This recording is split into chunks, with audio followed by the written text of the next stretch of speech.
Hello everyone, आज के इस सेशन में हम सॉल्व करने जा रहे हैं क्लास 9th फिजिक्स के चैप्टर मोशन के एनसीईआरटी एक्सरसाइज क्वेश्चंस को। प्रीवियस सेशंस में हमने इस चैप्टर के सारे ही टॉपिक्स को एकदम डिटेल में जाकर के डिस्कस कर लिया था। इनफैक्ट प्रीवियस लेक्चर में हमने इस चैप्टर के आपकी एनसीईआरटी बुक में जो इन टेक्स्ट क्वेश्चंस दिए हुए हैं उन क्वेश्चंस को भी हमने कर लिया था सॉल्व। तो अब बारी आती है एक्सरसाइज क्वेश्चंस को सॉल्व करने की, जो हम करेंगे सॉल्व बिल्कुल आज ही के इस लेक्चर में। और बस यही तो है हमारे आज के इस सेशन का टारगेट। होपफुली आप सभी को समझ में आया होगा। तो अब एक काम करते हैं, अपने इसी टारगेट को अचीव करने के लिए आइए हम करते हैं अपने सेशन की शुरुआत। So this is Vibhuti Khare, welcome to definite success Pathshala, एक ऐसा प्लेटफॉर्म जहां पर आपको प्रोवाइड करवाई जाती है एकदम क्वालिटी एजुकेशन, एक ऐसा प्लेटफॉर्म जहां पर एक चीज़ डेफिनेट है और वो है आप सभी की सक्सेस। तो इसी अच्छी बात से हम स्टार्ट करते हैं आज का हमारा ये सेशन, जहां पर हम मोशन चैप्टर के एनसीईआरटी एक्सरसाइज क्वेश्चंस को करेंगे सॉल्व। ठीक है, चलो आ जाओ, कहानी शुरू करते हैं। देखो पहला सवाल हमारे सामने आ चुका है। अब देखते हैं कि ये फर्स्ट क्वेश्चन एग्जैक्टली हमसे क्या पूछना चाह रहा है। आ जाओ। An athlete completes one round of a circular track of diameter 200 meters in 40 seconds. What will be the distance covered and the displacement at the end of 2 minutes 20 seconds? क्या मतलब हुआ इस सवाल का? सबसे पहले मैं आपको सवाल का मतलब ही बता देती हूँ, मतलब समझा देती हूँ, और फिर इसके बाद में हम ये देखेंगे कि इसे हमें सॉल्व कैसे करना है। ठीक है, अब देखो वैसा है कि क्वेश्चन को समझाने के लिए सबसे पहले मुझे यहाँ पर चाहिए है एक सर्कुलर ट्रैक। तो चलो सबसे पहले अपन वही काम कर लेते हैं, बना लेते हैं एक प्यारा सा सर्कुलर ट्रैक। अरे अरे तुम फ्लिप मत हो, लाइक दिस। ठीक है, ये दिख रहा है तुमको सर्कुलर ट्रैक। अच्छा, सवाल ये बोल रहा है कि इस सर्कुलर ट्रैक का जो डायामीटर है वो कितना है। देखो 200 मीटर्स। तो आ जाओ, मैं यहाँ पर मेंशन भी कर देती हूँ कि ये है अपना प्यारा सा सर्कुलर ट्रैक और इसका जो डायामीटर है वो कितना है, 200 मीटर्स है। ठीक है, अब देखो हुआ क्या कि अपने पास एक एथलीट है। वो एथलीट कर क्या रहा है, बस इसी ट्रैक के वो चक्कर लगा रहा है, राउंड राउंड राउंड राउंड खेल रहा है ऐसा। ठीक है, ये तुमको दिख रहा है सर्कुलर ट्रैक। बेटा इसका डायमीटर कितना है, 200 मीटर्स, और अपने पास जो एथलीट है वो क्या कर रहा है, इसी सर्कुलर ट्रैक के ऐसे गोल गोल चक्कर लगा रहा है। ठीक है, अच्छा सवाल एक और चीज़ बोल रहा है क्या, कि एक राउंड कंप्लीट करने में, इस सर्कुलर ट्रैक के एक राउंड को कंप्लीट करने में एथलीट को लग रहे हैं पूरे के पूरे 40 सेकेंड्स। तो जो अपन को इन्फॉर्मेशन गिवन है सबसे पहले अपन उसको साइड में लिख लेते हैं। ठीक है, तो एक राउंड को कंप्लीट करने में एथलीट को लग रहे हैं 40 सेकेंड।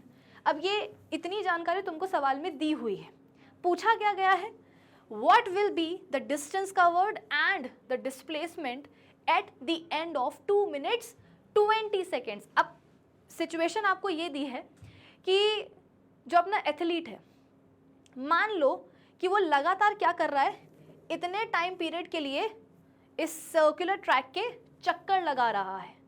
तुम्हें गिवन क्या है कि एक राउंड को कंप्लीट करने में एथलीट को लग रहे हैं 40 सेकेंड, तुम्हें इतना बताया गया है।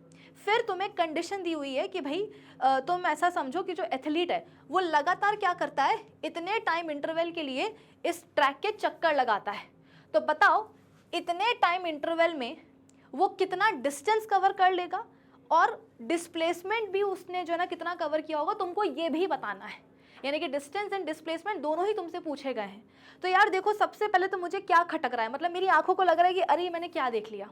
ये जो टाइम यहाँ पर दिया हुआ है ना बेटा 2 मिनट्स 20 सेकेंड्स, सबसे पहले मुझे ये जो है अपनी आंखों में खटक रहा है कि यार ये टाइम किस तरीके से दिया हुआ है, मतलब मिनट भी है सेकेंड्स भी है, मुझे जो है ना इतना मतलब पसंद नहीं आ रहा है ये टाइम। तो मैं एक काम करती हूँ, मैं इस पूरे टाइम को सबसे पहले क्या करूँगी, मतलब हमारा फ़र्ज़ क्या बनता है कि इस टाइम को सबसे पहले हम क्या करें, पूरे पूरे टाइम को हम सेकेंड्स में कन्वर्ट कर लें।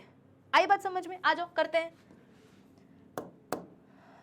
ओके देखो, एक मिनट में मुन्नो कितने सेकेंड्स होते हैं, 60 सेकेंड्स होते हैं, 60 सेकेंड्स होते हैं, सबको पता है ये बात। तो बताओ 2 मिनट में कितने सेकेंड्स होंगे, क्या करेंगे, अरे कुछ नहीं करेंगे, 2 × 60 कर दो, कितना आ जाएगा 120।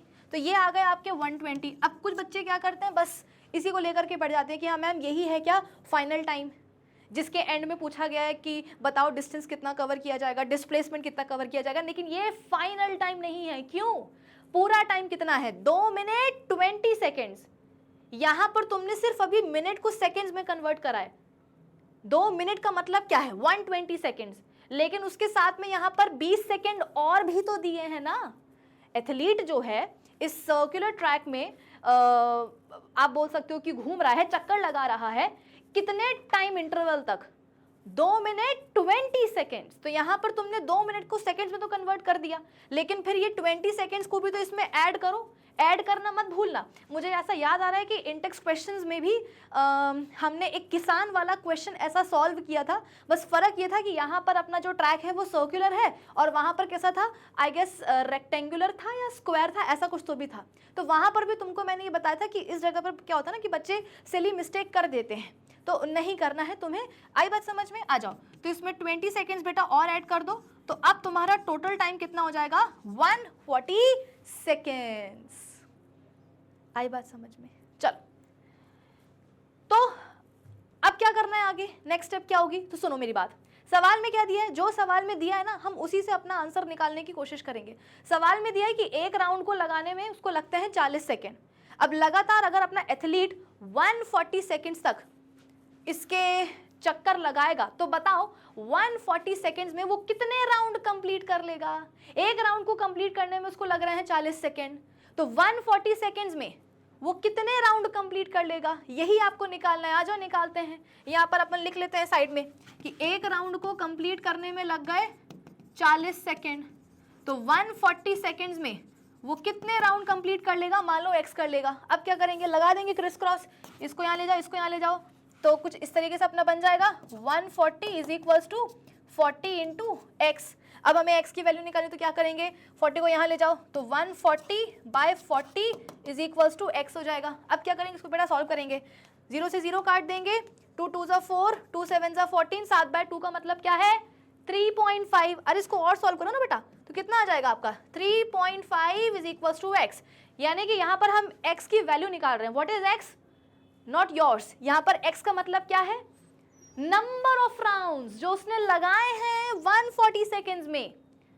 तो आप बोलोगे कि मैम राउंड्स का नंबर तो बड़ा अजीब सा आया है, 3.5 राउंड्स। ये 3.5 राउंड्स का मतलब क्या? अरे मुन्नो, 3.5 राउंड्स का मतलब ये है कि 3 चक्कर तो उसने कंप्लीट लगा लिए, 1 2 और 3, और जो चौथा चक्कर था वो उसने आधा ही लगाया। मान लो कि उसने अपनी जर्नी ए से शुरू करी थी, तो एक चक्कर ये हो गया उसका कंप्लीट, फिर 2 चक्कर उसके ये हो गए कंप्लीट, ठीक है, फिर 3 चक्कर उसके ये हो गए कंप्लीट, और फिर जो आखिरी का जो चौथा चक्कर था वो आधा ही लगा पाया। कैसे? उसने यहाँ से शुरू किया किया किया किया किया और यहाँ पर आकर के वो रुक गया। वो बोला कि भैया बहुत हो गई एक्सरसाइज, अब मैं जा रहा हूँ घर, केला वेला खा के सो जाऊंगा। आई बात समझ में? तो 3 चक्कर उसने जो है पूरे पूरे लगाया, और जो चौथा चक्कर था वो उसने आधे लगाया, तो हो गए ना 3.5 चक्कर। तो अब तुम्हें ये बताना होगा कि इन 3.5 चक्करों में जो उसने लगाए हैं कितना डिस्टेंस कवर किया गया होगा और कितना डिस्प्लेसमेंट कवर किया होगा। तो यार एक काम करती हूँ, मैं सबसे पहले ना डिस्प्लेसमेंट निकालती हूँ। क्यों? बहुत आसान है। देखो हमने क्या बोला, 3.5 चक्कर लगाए हैं, तो 3.5 चक्कर में से 3 चक्कर में तो उसका डिस्प्लेसमेंट 0 होगा। भाई डिस्प्लेसमेंट 0 कब होता है? जब इनिशियल और फाइनल पोजीशन सेम हो जाए, है ना। तो जैसे कि वो यहाँ से अपनी जर्नी शुरू करता है, एक चक्कर लगाया, घूम करके वापस वहीं पर आ गया, मतलब कि पहले चक्कर में डिस्प्लेसमेंट कितना हो गया? 0। फिर दूसरे चक्कर में भी क्या हुआ, यहाँ से उसने दौड़ना शुरू करा और लगा करके चक्कर वापस वहीं आ गया, मतलब कि फिर क्या हुआ, दूसरे राउंड में भी डिस्प्लेसमेंट हो गया 0। अब तीसरे राउंड में निकालते हैं डिस्प्लेसमेंट, वही हुआ, घूम के आया और वापस वहीं आकर के बढ़ गया, मतलब कि 3 राउंड्स में उसका डिस्प्लेसमेंट हो गया 0। अब बारी आती है चौथे राउंड की। क्यों? क्योंकि चौथे राउंड में डिस्प्लेसमेंट 0 नहीं होगा, क्योंकि जो उसने चौथा चक्कर लगाया ना वो आधा ही लगाया है। कि मान लो कि उसने अपनी जर्नी ए से शुरू करी और आधे चक्कर में आकर के वो रुक गया, बोला कि भैया अब प्रोटीन शेक पी करके सो जाऊंगा, मतलब कि आधे चक्कर के बाद वो रुक करके भाग गया, अपने घर चला गया, फिर उसने और राउंड कंप्लीट नहीं किया। तो चौथे चक्कर में डिस्प्लेसमेंट आएगा। कैसे निकालेंगे डिस्प्लेसमेंट? देखो आ जाओ, इनिशियल पोजीशन क्या थी? एथलीट की ए थी, फाइनली वो आकर के रुक कहाँ गया?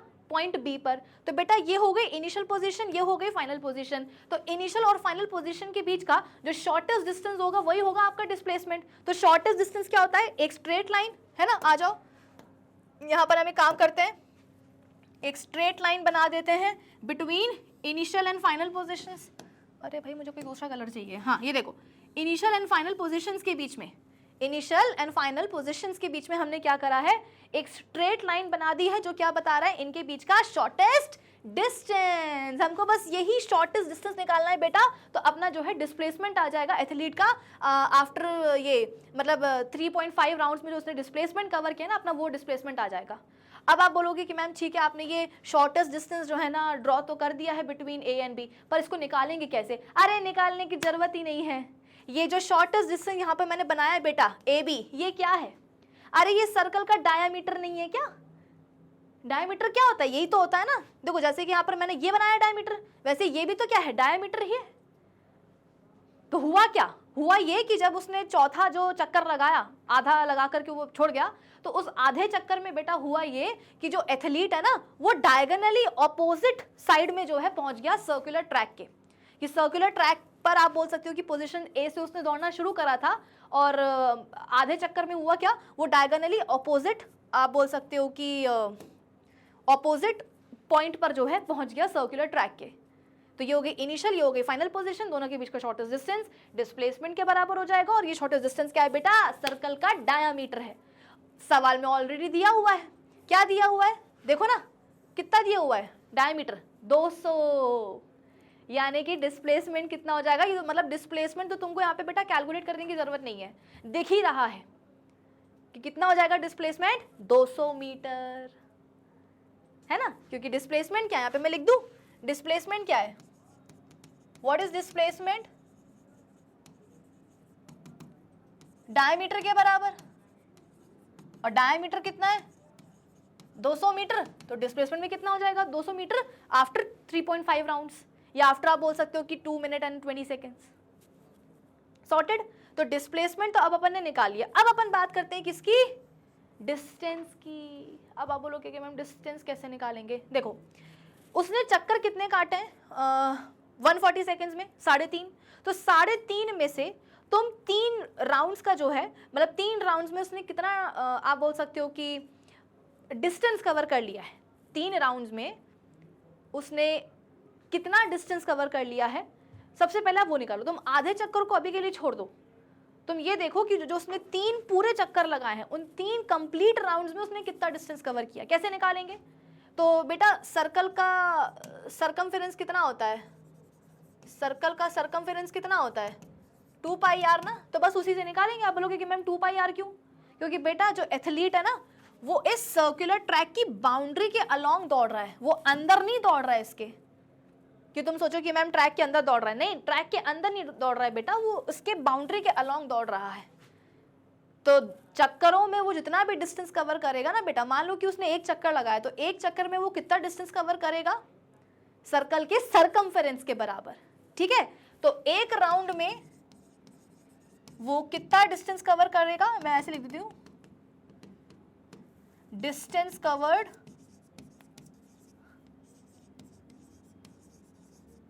इन 1 राउंड, एक राउंड में वो कितना डिस्टेंस कवर कर रहा है बेटा, तो सरकमफेरेंस के बराबर, ठीक है, सर्कल के सरकमफेरेंस के बराबर। कितना होता है सर्कल का सरकमफेरेंस, 2 पाई आर। अब आप बोलोगे कि मैम आर तो दिया नहीं गया, तो बेटा तुमको डायमीटर तो दिया है ना, उसको आधा कर लो तो कितना आ जाएगा, रेडियस नहीं दिया डायमीटर दिया, उसका आधा कर लो रेडियस आ जाएगा, तो 200 का आधा करो कितना आएगा 100, तो 100 मीटर क्या हो जाएगा रेडियस, ठीक है। तो यहाँ पे लिख दो 2 इंटू पाई इंटू 100, ये आ गया आपका distance covered in 1 round, circle के सरकमफेरेंस के बराबर। लेकिन मैंने आपसे क्या बोला कि सबसे पहले आप 3 कंप्लीट चक्कर में उसने कितना डिस्टेंस कवर किया आप वो निकालो। तो एक राउंड में यदि वो इतना डिस्टेंस कवर कर रहा है तो 3 राउंड में कितना करेगा, इंटू 3 कर दो, तो distance covered in 3 rounds, distance covered in 3 rounds कितना हो जाएगा 3 इंटू 2 पाई, आर की जगह पे क्या लिख दो 100 लिख दो, तुम चाहो तो पाई की जगह भी तुम लिख सकते हो 3.14 या फिर 22/7, ठीक है। अब ये क्या आ जाएगा बेटा, डिस्टेंस कवर्ड इन 3 राउंड्स, ठीक है। लेकिन उसने केवल 3 नहीं, उसने 3.5 चक्कर लगाए, तो आधे चक्कर में जो चौथा जो आधा चक्कर उसने लगाया उसमें वो कितना डिस्टेंस कवर करेगा, यदि वो चौथा चक्कर भी कंप्लीट कर लेता, यदि मान लो एथलीट जो है 4th राउंड भी कंप्लीट कर लेता, तो डिस्टेंस वो कितना कवर करता 4th राउंड में 2πr। लेकिन उसने क्या करा, पूरा चक्कर नहीं लगाया, आधा चक्कर लगाया। यदि कंप्लीट चक्कर लगाता तो डिस्टेंस कवर करता 4th राउंड में 2πr, लेकिन आधा ही लगाया, तो आधे चक्कर में वो कितना डिस्टेंस कवर करेगा, 2πr का आधा, है ना। अगर एक कंप्लीट राउंड होता तो वो डिस्टेंस कवर करता 2πr, लेकिन उसने आधा ही चक्कर लगाया, तो कितना डिस्टेंस कवर करेगा, 2πr/2, यानी कि 2 से 2 कट जाएगा, कितना बचेगा, πr। समझे। तो मैं यहां पर लिख दूं, यहां पर लिख दूं कि 4th राउंड में डिस्टेंस कितना हो जाएगा, 2πr का आधा, यानी कि πr। तो 3 कंप्लीट चक्कर में उसने कितना डिस्टेंस कवर किया, इतना। और जो चौथा उसने आधा चक्कर लगाया उसमें उसने कितना डिस्टेंस कवर किया, इतना। तो अब क्या करो, टोटल डिस्टेंस निकाल लो। कैसे निकालोगे, टोटल डिस्टेंस, ये 3 × 2π, अभी अपन r ही लिख देते हैं, प्लस πr। आई बात समझ में। 3 × ये 3 चक्करों का डिस्टेंस आ गया 3 × 2πr, और ये आ गया आधे चक्कर का डिस्टेंस πr। अब बस पाई की वैल्यू रखो, या तो 22/7 रख लेना, या फिर जो है ना 3.14 रख लेना, जो तुम्हें कैलकुलेशन में आसान पड़े, और बस वैल्यू पुट करके जो है ना निकाल लो। और ध्यान रखना यहाँ पर r की वैल्यू 200 नहीं रखोगे, 100 रखोगे, ठीक है। तो 3 × 2 × सपोज पाई की वैल्यू हम रखते हैं 22/7, r कितना हो जाएगा 100, प्लस यहाँ पर भी पाई की वैल्यू 22/7 × 100 कर दो, खत्म बात। कितना आ जाएगा आपका आंसर, आपका आंसर आ जाएगा लगभग ये 2200 मीटर, 22/100, सॉरी 2200, बाय कहाँ से बोल दिया मैंने, 2200 मीटर्स। ओके चलो आगे बढ़े बेटा, ये सब कुछ आपको समझ में आ गया। चलो नेक्स्ट क्वेश्चन पर आ जाते हैं। Joseph jogs from one end A to the other end B of a straight 300 meters road in 2 minutes 30 seconds, and then turns around and jogs 100 meters back to point C in another 1 minute. What are Joseph's average speeds and velocities in jogging from A to B and from A to C? Question थोड़ा सा लंबा है, लेकिन अपन solve कर ले जाएंगे। देखो, Joseph की यहाँ पर बात हो रही है कि वो दौड़ना, जॉगिंग करना शुरू कर रहा है पॉइंट ए से, ठीक है। पॉइंट ए से वो कहाँ तक जाता है, पॉइंट बी तक जाता है, और पॉइंट ए से पॉइंट बी तक जब वो दौड़ता है, जॉगिंग करता है, तो वो कितना डिस्टेंस कवर कर लेता है, 300 मीटर। यानी कि हम बोल सकते हैं कि ए से बी तक का डिस्टेंस कितना है, 300 मीटर, ठीक है। और जब वो ए से बी जाता है तो वो समय कितना लेता है, 300 मीटर डिस्टेंस को कवर करने के लिए 2 मिनट 30 सेकेंड। अब देखो वही वाली बात है कि वैसे ही सवाल काफ़ी लेंदी है, ऊपर से जो मिनट है ये मेरी आंखों में खटक रहा है, तो मैं क्या करूँगी, सबसे पहले मिनट्स को मैं सेकेंड्स में कन्वर्ट करूँगी, ठीक है। तो 1 मिनट में होते हैं 60 सेकेंड, तो 2 मिनट में कितने हो जाएंगे बेटा, 120 सेकेंड्स। 120 सेकेंड्स प्लस 30 सेकेंड्स करेंगे तो कितना आ जाएगा अपना आंसर, 150 सेकेंड्स। यानी कि 150 सेकेंड्स में जोसेफ क्या करता है, ए से बी तक जाता है 300 मीटर का डिस्टेंस कवर करके, ठीक है। क्या बी पर जाने पर वो रुक जाता है, नहीं वो रुकता नहीं है, वो घूम करके वापस आ जाता है। वापस कहाँ, ए पर नहीं, वापस आता है वो पॉइंट सी पर। ए से बी तक गया, फिर पलट करके वापस आया, जॉगिंग करते करते कहाँ तक आ गया, सी तक आ गया। तो जब वो बी से सी तक वापस आया तो बी से सी तक उसने कितना डिस्टेंस कवर किया, बी से सी तक उसने डिस्टेंस कवर किया 100 मीटर। यानी कि बी और सी पॉइंट के बीच में डिस्टेंस कितना है, 100 मीटर का है। अच्छा, ये 100 मीटर का डिस्टेंस उसने कितने समय में कवर किया है, 1 मिनट। 1 मिनट मतलब कि 60 सेकेंड। इतना तुमको पूरा दिया हुआ है। ये जो है ना तुमसे मतलब क्या बोलते हैं, ये तुम्हें गिवन इन्फॉर्मेशन है कि जोसेफ जाता है ए से बी 300 मीटर का डिस्टेंस कवर करके 150 सेकेंड्स में, और फिर वापस घूम के कहाँ से कहाँ आता है, बी टू सी 100 मीटर का डिस्टेंस कवर करके कितने, 60 सेकेंड में।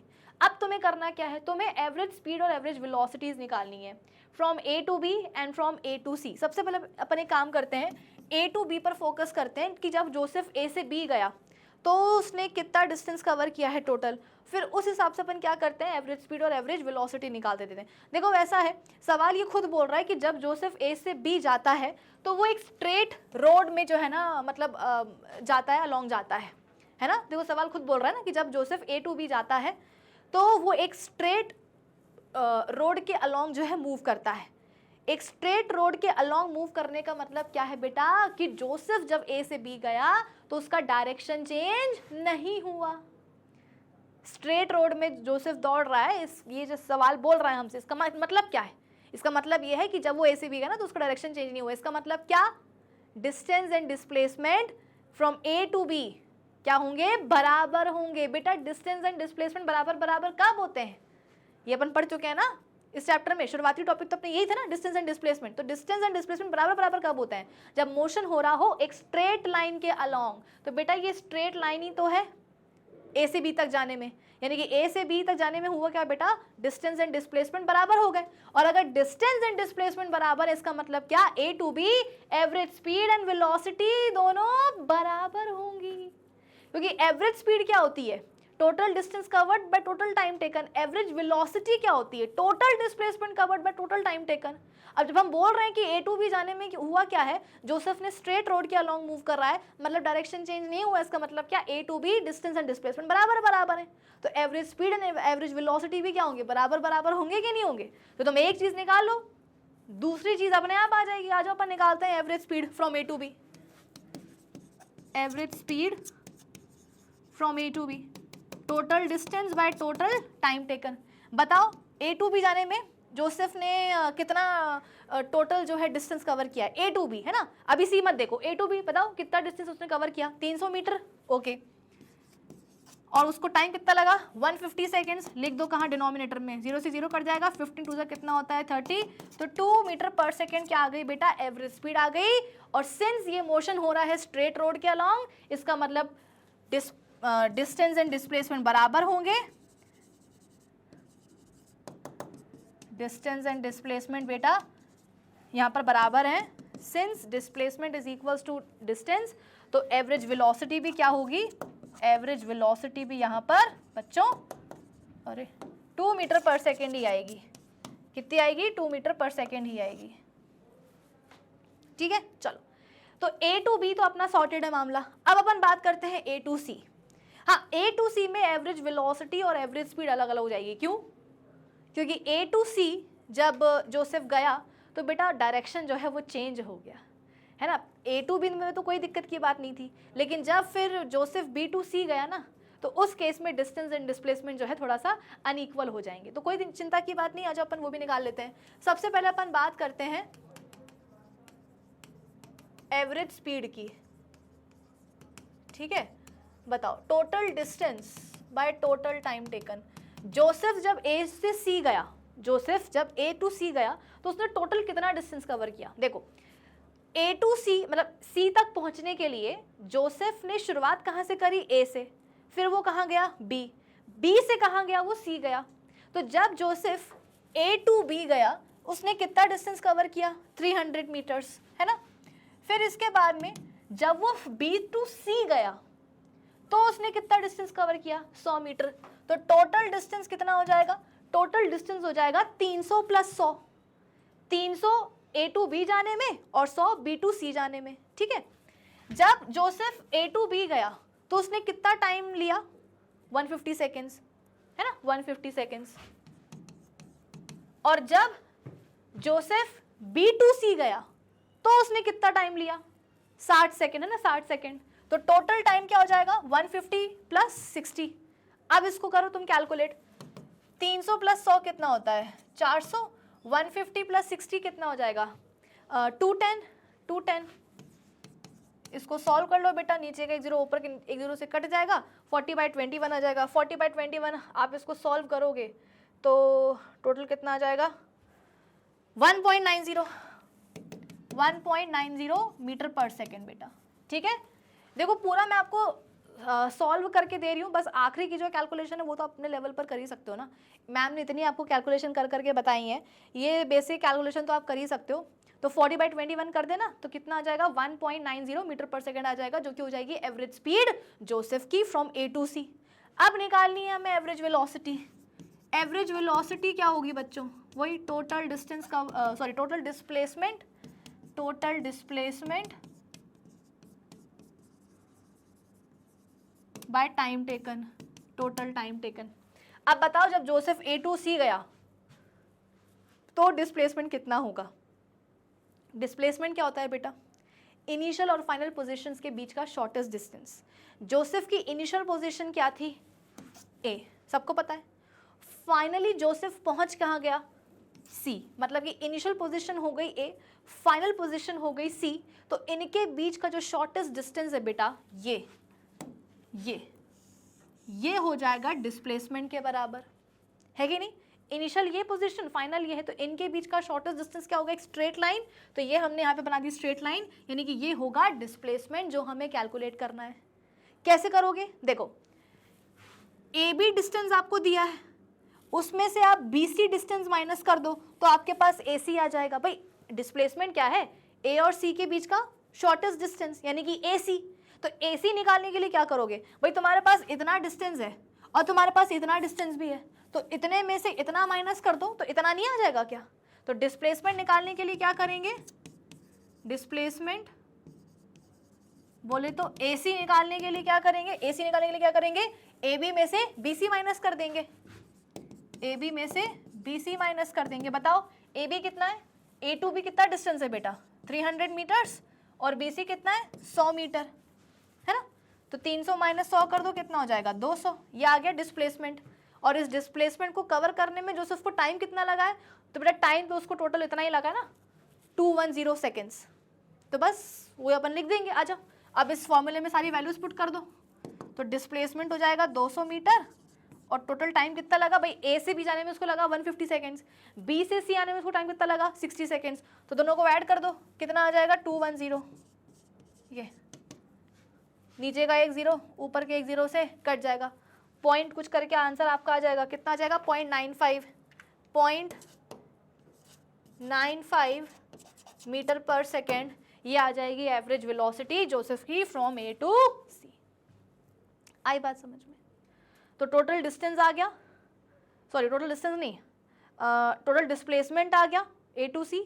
कैसे निकाला, ए सी निकालने के लिए ए बी में से बी सी माइनस कर दिया, तो 300 माइनस 100 200 आ गया, बस उसको फॉर्मूले में पुट कर दिया तो आ गई वेलोसिटी, एवरेज वेलोसिटी, है ना। और जब अपन बात करेंगे ए टू बी, तो ए टू बी में तो कोई दिक्कत होगी नहीं, क्योंकि ए टू बी में क्या हो रहा है ना, डिस्टेंस एंड डिस्प्लेसमेंट बराबर बराबर हो रहे हैं। तो average speed and average velocity दोनों बराबर आएंगी, कितनी आएंगी 2 मीटर पर सेकेंड। बस थोड़ी सी दिक्कत आपको यहाँ पर ए टू सी में आएगी, मतलब दिक्कत भी नहीं, निकालना पड़ेगा आपको, कैलकुलेट करना पड़ेगा, तो आप निकाल सकते हो, है ना। चलो आप चाहो तो इसका स्क्रीनशॉट ले सकते हो इस सोल्यूशन का, अगर आप चाहो तो वीडियो को पॉज करना और स्क्रीनशॉट ले लेना, ठीक है। चलो और राइटिंग समझ में ना आए तो आप ये भी ले सकते हो स्क्रीनशॉट, ठीक है। चलो ओके नेक्स्ट क्वेश्चन, इसका सल्यूशन आ गया है पर कोई बात नहीं, हम बिना देखे इसको सॉल्व करने की कोशिश करेंगे, ठीक है। आ जाओ, आइए। The length of minutes hand of a clock is 5 centimetre, calculate its speed. बेटा ये वाला क्वेश्चन तो अपन पहले कर चुके हैं डीपीपी में। जिन बच्चों ने डीपीपी सॉल्व नहीं करी है बेटा, उनसे मेरी रिक्वेस्ट है कि हर एक टॉपिक की, मतलब इस चैप्टर में जितने भी टॉपिक्स हैं, हर एक टॉपिक की डीपीपी मैंने बनाई हुई है। डीपीपी में कुल 10 से 12 सवाल होते हैं, ठीक है। वो 10 से 12 सवाल एक टॉपिक के जो होते हैं ना, तुम्हारे लिए बहुत ज़रूरी होते हैं, क्योंकि उन सवालों को सॉल्व करने के बाद ही तुम्हें पता चलता है कि जो तुमने टॉपिक पढ़ा है उस टॉपिक के ऊपर किस तरीके के सवाल बनते हैं और तुमसे सवाल बन रहे हैं कि नहीं बन रहे हैं, है ना। तो डीपीपीज़ को सॉल्व करना बिल्कुल भी भूलना नहीं है। ये अपन सॉल्व कर चुके हैं, आज एक बार फिर से अपन सॉल्व कर लेते हैं। एक क्या बोलते हैं, देखो घड़ी है, घड़ी सबके पास घड़ी होती है कि नहीं होती है, सबके पास घड़ी होती है, ठीक है। उसमें 3 कांटे चलते हैं, एक होता है सेकंड्स का कांटा, एक होता है आवर्स का कांटा और एक होता है मिनट्स का कांटा। यहाँ पर सेकंड और आवर की बात नहीं हो रही, यहाँ पर बात हो रही है मिनट्स हैंड की बात हो रही है। और बेटा मिनट्स हैंड जो होता है ना, मिनट्स हैंड, मान लो कि अभी सपोज जिस समय तुम ये लेक्चर देख रहे हो, है ना, ये सवाल जो अभी चल रहा है, उस समय तुमने देखा कि अरे मेरी घड़ी का जो मिनट्स हैंड है, मिनट्स हैंड जो है वो कहाँ है अभी, 12 पे है। मिनट्स हैंड कहाँ है अभी, 12 पर है, ठीक है। तो इस मिनट्स एंड को अभी तुमने जब देखा तुम्हारी घड़ी में तो वो 12 पर है। अब क्या हुआ, कुछ समय बाद तुमने देखा तो ये आगे बढ़ा, फिर और आगे बढ़ा, फिर और आगे बढ़ा, फिर और आगे बढ़ा, फिर और आगे बढ़ा, बड़ा बड़ा बड़ा बड़ा बड़ा बड़ा बड़ा, और घूम करके वापस कहाँ आ गया, 12 पर आ गया, ठीक है। कहाँ गया, 12 पर आ गया। जिस समय तुमने अपनी घड़ी में देखा मिनट्स एंड कहाँ पर था, अरे बेटा ये घड़ी में नंबर होता है ना, 12, 6, 3, 9 ऐसे नंबर होते हैं कि नहीं होते। तो अभी जब तुमने देखा ना तो ये मिनट एंड कहाँ पर था, 12 पर था, ठीक है।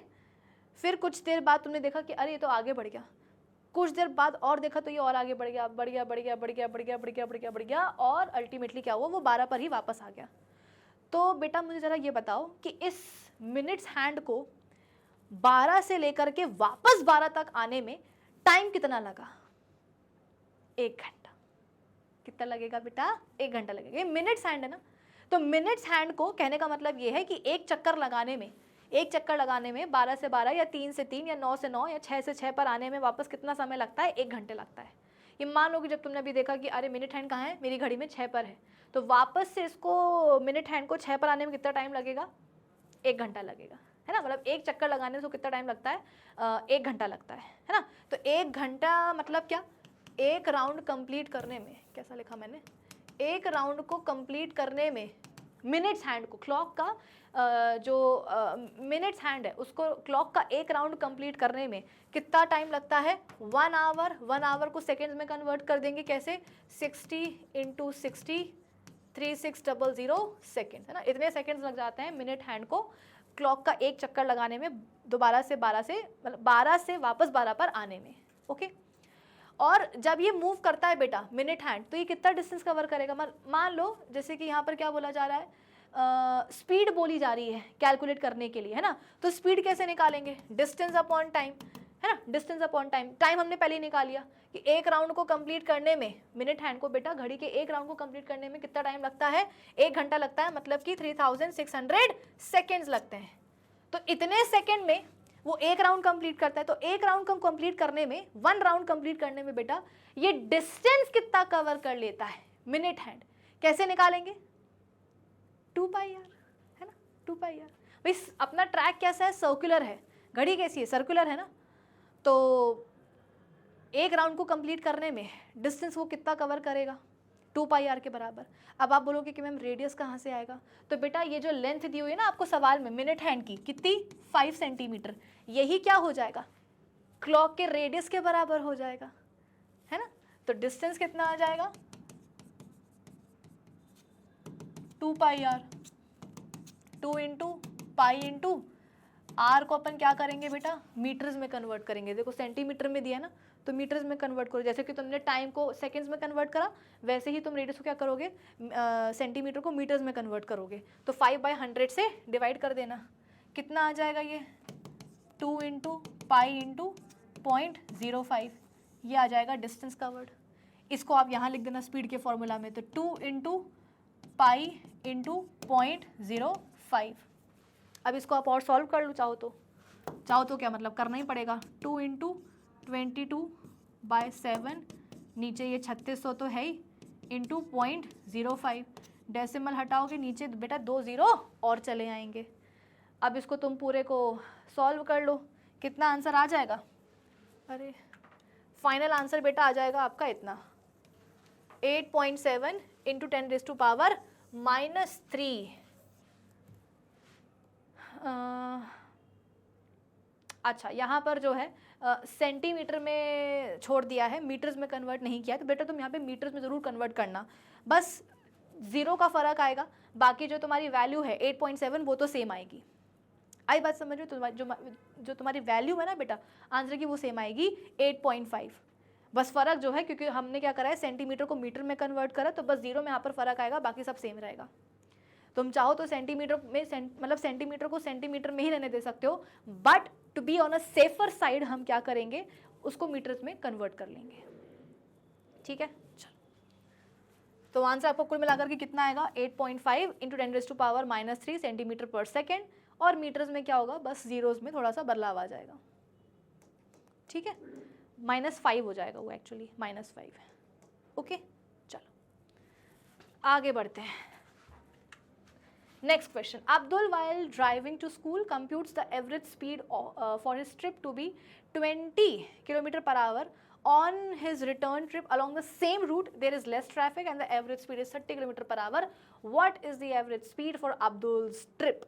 तो बेटा ये वाला क्वेश्चन भी अपन सॉल्व कर चुके हैं ना, और मैंने आपको इसका शॉर्ट ट्रिक भी बताई थी कि जब डिस्टेंसेस इक्वल कवर किए जाते हों, है ना, जब डिस्टेंसेस इक्वल कवर किए जाते हों अनइक्वल स्पीड्स के साथ, जैसे कि अब्दुल मान लो कि अपने घर से कहाँ जा रहा है, वो स्कूल जा रहा है, ठीक है, वो स्कूल जा रहा है, तो जब वो जा रहा था स्कूल तो उसके ट्रिप के दौरान उसकी स्पीड कितनी थी 20 km/h थी, ठीक है।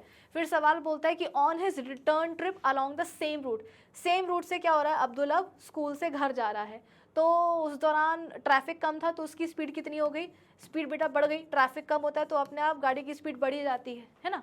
तो सवाल यह है कि अब्दुल की इस पूरी ट्रिप के दौरान उसकी एवरेज स्पीड क्या होगी। तो देखो अब्दुल ने इक्वल डिस्टेंसेस कवर किए हैं बट अनइक्वल स्पीड के साथ। अब्दुल जब अपने घर से स्कूल जाता है तो स्पीड कितनी होती है 20 km/h की। सेम रूट को फॉलो करके जब वो अपने स्कूल से घर आता है तो उसकी स्पीड कितनी होती है 30 km/h की। तो इस केस में अपन क्या करेंगे, एवरेज स्पीड कैसे निकालेंगे, फॉर्मूला मैं आपको पहले ही बता चुकी हूँ, 2s1s2 bye s1 plus s2। s1 हो जाएगी एक स्पीड, s2 हो जाएगी दूसरी स्पीड। पहली स्पीड कितनी है 20 km/h, दूसरी कितनी है 30 km/h। Okay, s1 plus s2 कर दो, यानी कि 20 प्लस 30 कर दो, तो ये कितना हो जाएगा बेटा, अभी मैं कुछ सॉल्व नहीं करूँ क्योंकि अभी ये कटेगा। 2 × 20 × 30, नीचे कितना आ जाएगा 20 प्लस 30 50। चलो अब नीचे का एक ज़ीरो ऊपर के एक ज़ीरो से कट गया, 5 6 कितना होता है 30, 6 2 12, 12 2 24, तो एवरेज स्पीड कितनी आ जाएगी 24 km/h। तुम अगर चाहो तो इसको मीटर पर सेकेंड में भी कन्वर्ट कर सकते हो, वही 5/18 से मल्टीप्लाई करके। बाकी वैसे यहाँ पर ज़रूरत नहीं है क्योंकि जो दोनों स्पीड है वो km/h में ही दी है, तो यहाँ पर हम क्या कर सकते हैं, अपना आंसर भी km/h में निकाल सकते हैं। कैसे, 24 km/h। पर बेटा ध्यान रखना, यहाँ पर जो तुमको मैंने फॉर्मूला बताया है ये फॉर्मूला तभी लगेगा एवरेज स्पीड का जब इक्वल डिस्टेंसेस कवर किए जा रहे हो अनइक्वल स्पीड्स के साथ, है ना। डिस्टेंसेस बराबर बराबर होने चाहिए। कि मान लो कि एक सवाल आ गया कि अब्दुल जो है वो ए से बी तक जाता है 60 किलोमीटर का डिस्टेंस कवर करके कितनी स्पीड के साथ 20 km/h स्पीड के साथ।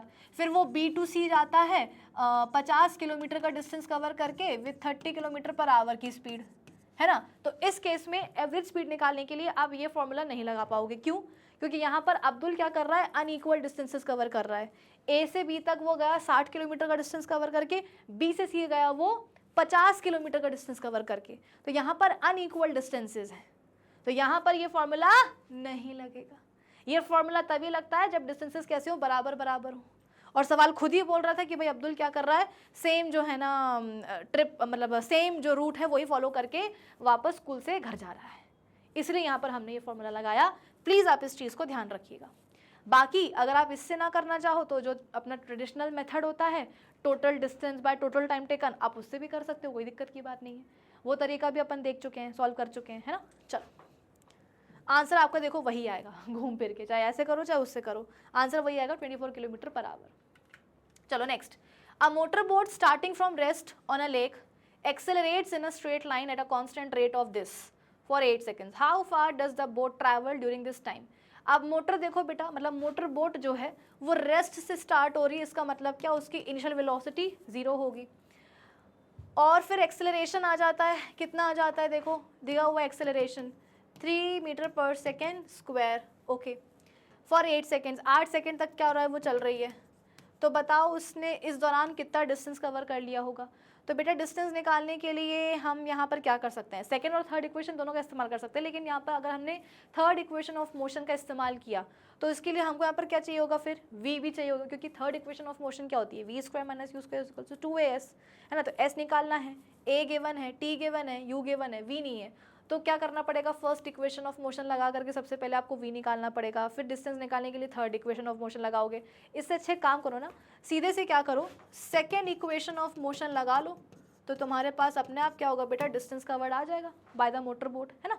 और अच्छी बात क्या है कि बोट क्योंकि इनिशियली रेस्ट पर थी, वो जीरो से स्टार्ट कर रही है, इसका मतलब क्या, ये पूरा टर्म आपका जीरो हो जाएगा, है ना। तो ये वाला टर्म आपका पूरा जीरो हो जाएगा। तो अब आपके पास फॉर्मूला क्या बन जाएगा, s is equals to half at square. चलो सारी वैल्यूज पुट करो, हाफ इंटू क्या है acceleration 3 metre per second square, time कितना है 8, और इसका स्क्वायर करना नहीं भूलना बेटा, क्यों, 80 स्क्वायर है तो टाइम का स्क्वायर करना, 8 इंटू 8 कर देना, कितना हो जाएगा ये 2 4 8, ओके। 32 इंटू 3 कर देना, कितना हो जाएगा 96 मीटर्स, ये आ जाएगा आपका आंसर, ठीक है। कुछ इस तरीके से हम ये वाला क्वेश्चन सॉल्व करेंगे, बेसिक सा था, ज़्यादा इसमें कुछ था नहीं, बस third equation second equation of motion लगा करके उसको सारी वैल्यूज पुट करनी थी। तो आपका आंसर कितना आ जाएगा बेटा, 96 मीटर्स आ जाएगा, ओके। चलो नेक्स्ट क्वेश्चन पर हम आ जाते हैं। बहुत अच्छा सवाल है ये, बहुत बढ़िया सवाल है ये, मज़े आएगी तुमको सॉल्व करके, आ जाओ। अ ड्राइवर ऑफ कार, देखो इस सवाल में ना मैं आपको एक डिस्क्लेमर मतलब दे देती हूँ पहले ही, इस क्वेश्चन में आपको थोड़ा सा अपना दिमाग इस्तेमाल करना होगा, बाकी ये सवाल है आसान। होता क्या कि जब पहली बार पढ़ते हैं ना तो ये क्वेश्चन बहुत आसान लगता है, और फिर जब सॉल्व करने पर आते हैं तो लगता है कि मैम कहाँ फंस गए। तो थोड़ा सा दिमाग इस्तेमाल करना है, ग्राफ को क्योंकि यहाँ पर आपको देखना होगा, पहली बात तो यहाँ पर आपको ग्राफ को बनाना होगा, ठीक है, और फिर उसको देख करके क्वेश्चन सॉल्व करना होगा। तो एक नज़र में थोड़ा सा डिफिकल्ट लग सकता है, लेकिन अगर आपको समझ में आ गया और जो कि आ ही जाएगा तो फिर आपको क्वेश्चन बिल्कुल भी मुश्किल नहीं लगेगा, ठीक है। देखो हुआ क्या, a driver of car travelling at this speed applies brakes and accelerates uniformly in the opposite direction, the car stops in 5 seconds, another driver going at 3 km/h in another car applies the brake slowly and stops in 10 seconds. On the same graph paper, plot the speed versus time graphs for the two cars. Which of the two cars traveled farther after the brakes are applied? देखो यहाँ पर हमें क्या करना है बेटा, देखो दो कार की यहाँ पर बात हो रही है, चलो अपन काम करते हैं, कार A और कार B ऐसे बोल देते हैं, ठीक है। कार A जो है वो इनिशियली कितनी वेलोसिटी के साथ चल रही थी, 52, कितना गंदा लिखा है, अरे अरे अरे 52 किलोमीटर पर आवर के साथ वो चल रही थी। ब्रेक्स लगाए तो रिटार्ड हुई और अल्टीमेटली क्या हुआ, रेस्ट पर आ गई, मतलब कि फाइनल वेलोसिटी उसकी क्या हो गई, जीरो हो गई। उसको टाइम कितना लगा बेटा, 5 सेकेंड, है ना, रुकने में उसको टाइम कितना लगा, 5 सेकेंड, यानी कि 52 किलोमीटर पर आवर की वेलोसिटी के साथ कार चल रही थी, ब्रेक्स लगे तो 5 सेकेंड्स में क्या हुआ, उसकी वेलोसिटी कम होते होते होते होते होते होते जीरो हो गई, तो 5 सेकेंड में वो रेस्ट पर आ गई, ठीक है। अब अपन बात करते हैं दूसरी कार की, इसकी क्या थी initial velocity 3 kilometre per hour, इसकी भी जो ड्राइवर होगा ना कार का उसने ब्रेक लगा दिए, तो ब्रेक लगाए तो अल्टीमेटली क्या हुआ, रेस्ट पर आ गई, मतलब इसकी भी क्या होगा, फाइनल वेलोसिटी जीरो ही होगी। लेकिन इसको रुकने में समय कितना लगा, कंपेरेटिवली ज़्यादा टाइम लगा। देखो जो पिछली वाली कार थी ना कार ए, वो तो 5 सेकेंड, मतलब इनिशियली वो ज़्यादा वेलोसिटी के साथ चल रही थी और मात्र 5 सेकेंड में क्या हुआ, उसकी वेलोसिटी जीरो भी हो गई। जो दूसरी कार है वो इनिशियली 3 किलोमीटर पर आवर की वेलोसिटी के साथ चल रही थी और जब ब्रेक्स लगाए तो 10 सेकेंड बाद जाकर के रुकी, है ना, 10 सेकेंड बाद बेटा वो जाकर के रुकी है। तो डिफरेंस आप देख सकते हो कि फाइनल वेलोसिटी तो दोनों की अल्टीमेटली जीरो ही हो गई है, लेकिन दोनों की इनिशियल वेलोसिटीज अलग अलग है और जो टाइम उन्होंने लिया है रेस्ट पर आने में वो भी अलग अलग है, ठीक है। अब इसका हमें क्या करना है, स्पीड टाइम ग्राफ बनाना है दोनों ही कार्स का, वो भी सेम ग्राफ पेपर पर। तो आज बना देते हैं, क्या बड़ी बात है। अच्छा हाँ, इसके लिए आपको क्या करना पड़ेगा, ये जो स्पीड्स आपको दी हुई है किलोमीटर पर आवर में, बेटा इनको आपको मीटर पर सेकंड में कन्वर्ट करना पड़ेगा, ठीक है, इनको आपको मीटर पर सेकंड में कन्वर्ट करना पड़ेगा। तो आ जाओ कर देते हैं, क्या ही बड़ी बात है। सबसे पहले कार ए की जो इनिशियल वेलोसिटी उसको करते हैं 52 इंटू 5/18 कितना हो जाएगा बेटा, ये 2 9 सा, तो ये 14.4 कुछ आ जाएगा, 14.4 मीटर पर सेकेंड। जो कार ए है ना उसकी इनिशियल वेलोसिटी को हमने मीटर पर सेकेंड में कन्वर्ट कर दिया, कितना आ गया 14.4 metre per second. Then car B की जो इनिशियल वेलोसिटी है उसको भी कन्वर्ट करते हैं, 3 किलोमीटर पर आवर को मीटर पर सेकेंड में कन्वर्ट, तो 5/18 से मल्टीप्लाई कर दो, 3 6 18 होता है, तो मेरे हिसाब से पॉइंट कुछ करके आएगा, 0.8 करके कुछ आएगा, 0.83 आ जाएगा, ठीक है, 0.83 मीटर पर सेकेंड। तो ये आ गई दूसरे वाले कार बी की initial velocity metre per second कितनी, 0.83 मीटर पर सेकेंड। ए की कितनी आई है 14.4 मीटर पर सेकेंड और बी की कितनी आई है 0.83 मीटर पर सेकेंड। अब क्या करेंगे, अब हम स्पीड टाइम ग्राफ यहाँ पर दोनों का बना सकते हैं। टाइम को कहाँ लेंगे बेटा, एक्स एक्सिस पर, ठीक है, टाइम को अपन लेंगे एक्स एक्सिस पर, और स्पीड कहाँ लेंगे वाई एक्सिस पर। तो स्पीड अपन ने ले ली वाई एक्सिस पर और टाइम अपन ने कहाँ ले लिया एक्स एक्सिस पर, ठीक है। कुछ इस तरीके से बेटा आ जाओ, प्लॉट कर दो, ओरिजिन हो जाएगा ये 0 आपका, ठीक है, ये हो जाएगा 0। फिर इसके बाद में स्केल आप कुछ भी ऐसे ले सकते हो, 2 सेकेंड्स, अच्छा टाइम आप ले रहे हो किसमें सेकेंड्स में, ठीक है ना, 4 seconds, 6 seconds, 8 seconds, 10 seconds, like this, ठीक है। फिर उसके बाद में यहाँ पर आप डिस्टेंस के लिए ले सकते हो, वही सॉरी स्पीड के लिए ले सकते हो 2 मीटर पर सेकेंड। स्पीड को आप किस में लोगे मीटर पर सेकेंड में। देखो जब भी आप ग्राफ प्लॉट करोगे ना बेटा, तो प्लीज़ ये लिखना कि आप टाइम को कहाँ ले रहे हो, स्पीड को कहाँ ले रहे हो। टाइम को आप सेकेंड्स में ले रहे हो, स्पीड को आप मीटर पर सेकेंड में ले रहे हो, आपको ये भी मेंशन करना होगा, ठीक है। तो 2 सेकेंड्स, 4 सेकेंड्स, 5 सेकेंड्स, अरे 5 कहाँ से आ गया, 6 सेकेंड्स, 8 सेकेंड्स, ठीक है, 10 सेकेंड्स, 12 सेकेंड्स, हाँ 14 हो गया, ये 16 हो गया, आ जाएगी ना, हाँ चलो अब प्लॉट कर दो। शुरुआत अपन करते हैं कार ए के साथ। कार ए की इनिशियल वेलोसिटी कितनी थी 14.4 मीटर पर सेकेंड, तो ये 14.4 लगभग यहाँ आएगा। इनिशियल वेलोसिटी कार की कितनी थी, कार ए की 14.4 मीटर पर सेकेंड, ठीक है। और क्या हुआ कि वो लगभग मतलब ब्रेक लगाए तो उसकी वेलोसिटी देखो कम होती गई, वेलोसिटी कुछ इस तरीके से कम होती गई, थोड़ा टेढ़ा बन रहा है, रुको, हाँ। कार ए बेटा इनिशियली जो कार ए है वो इतनी वेलोसिटी के साथ चल रही थी, दिख रही है। फिर क्या हुआ, ब्रेक लगाए तो वेलोसिटी कम होती गई और 5 सेकेंड में क्या हुआ, 5 सेकेंड में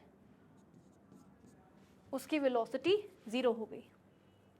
इनिशियली इतनी वेलोसिटी के साथ चल रही थी, ब्रेक लगाए तो वेलोसिटी कम हुई और 5 सेकेंड में हो गई 0, ठीक है। चलो ये हो गया कार ए का। अब हम बात करते हैं कार बी की, आ जाओ। कार बी की कितनी थी initial velocity 0.83 metre per second, तो 0.83 बेटा लगभग यहाँ पड़ेगा, 0.83 लगभग यहाँ पर पड़ेगा, ठीक है। तो इतनी वेलोसिटी के साथ कार बी चल रही थी और ब्रेक लगाए तो 10 सेकेंड में क्या हुआ, उसकी वेलोसिटी कम होती गई और अल्टीमेटली 0 हो गई। तो 10 सेकेंड देखो यहाँ है ना, कुछ इस तरीके से, ये देखो, ठीक है। तो ये हो गया कार ए और ये हो गई कार बी, मतलब दोनों कार्स का हमने क्या करा है, स्पीड टाइम ग्राफ प्लॉट कर दिया है, सेम आप बोल सकते हो कि ग्राफ पर, ठीक है। कुछ इस तरीके से देखो, ए है ये है और बी ये है। ए की क्या थी initial velocity 14.4 metre per second, 5 second में क्या हुआ देखो, रेस्ट पर आ गई कार। बी की कितनी थी initial velocity 0.83 metre per second और अल्टीमेटली क्या हुआ 10 सेकेंड में वो रेस्ट पर आ गई, खत्म।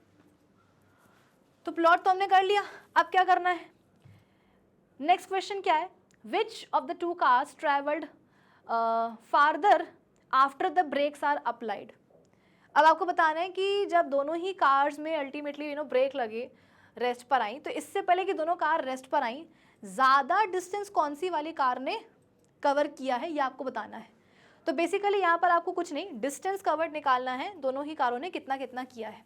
तो बेटा दोनों ही कारों के यहाँ पर आपको स्पीड टाइम ग्राफ दिए हुए हैं, और स्पीड टाइम ग्राफ के नीचे का जो एरिया होता है वो हमें क्या देता है, स्पीड टाइम ग्राफ के नीचे का जो एरिया होता है बेटा वो हमें क्या देता है, डिस्टेंस देता है कि नहीं। तो एक काम करो ना, ये आपको दो रफली ट्रायंगल बनते हुए नजर आ रहे होंगे, देखो एक ये वाला ट्रायंगल आपको बनता हुआ नजर आ रहा होगा, एक ये वाला ट्रायंगल आपको बनता नजर आ रहा होगा, ये तो ये जो ट्रायंगल बना है बेटा ये आपको क्या देगा, डिस्टेंस कवर्ड बाय कार ए जब वो इतने वेलोसिटी से 0 वेलोसिटी पर आ गई 5 सेकेंड में, ये दिख रहा है आपको ट्रायंगल, ठीक है।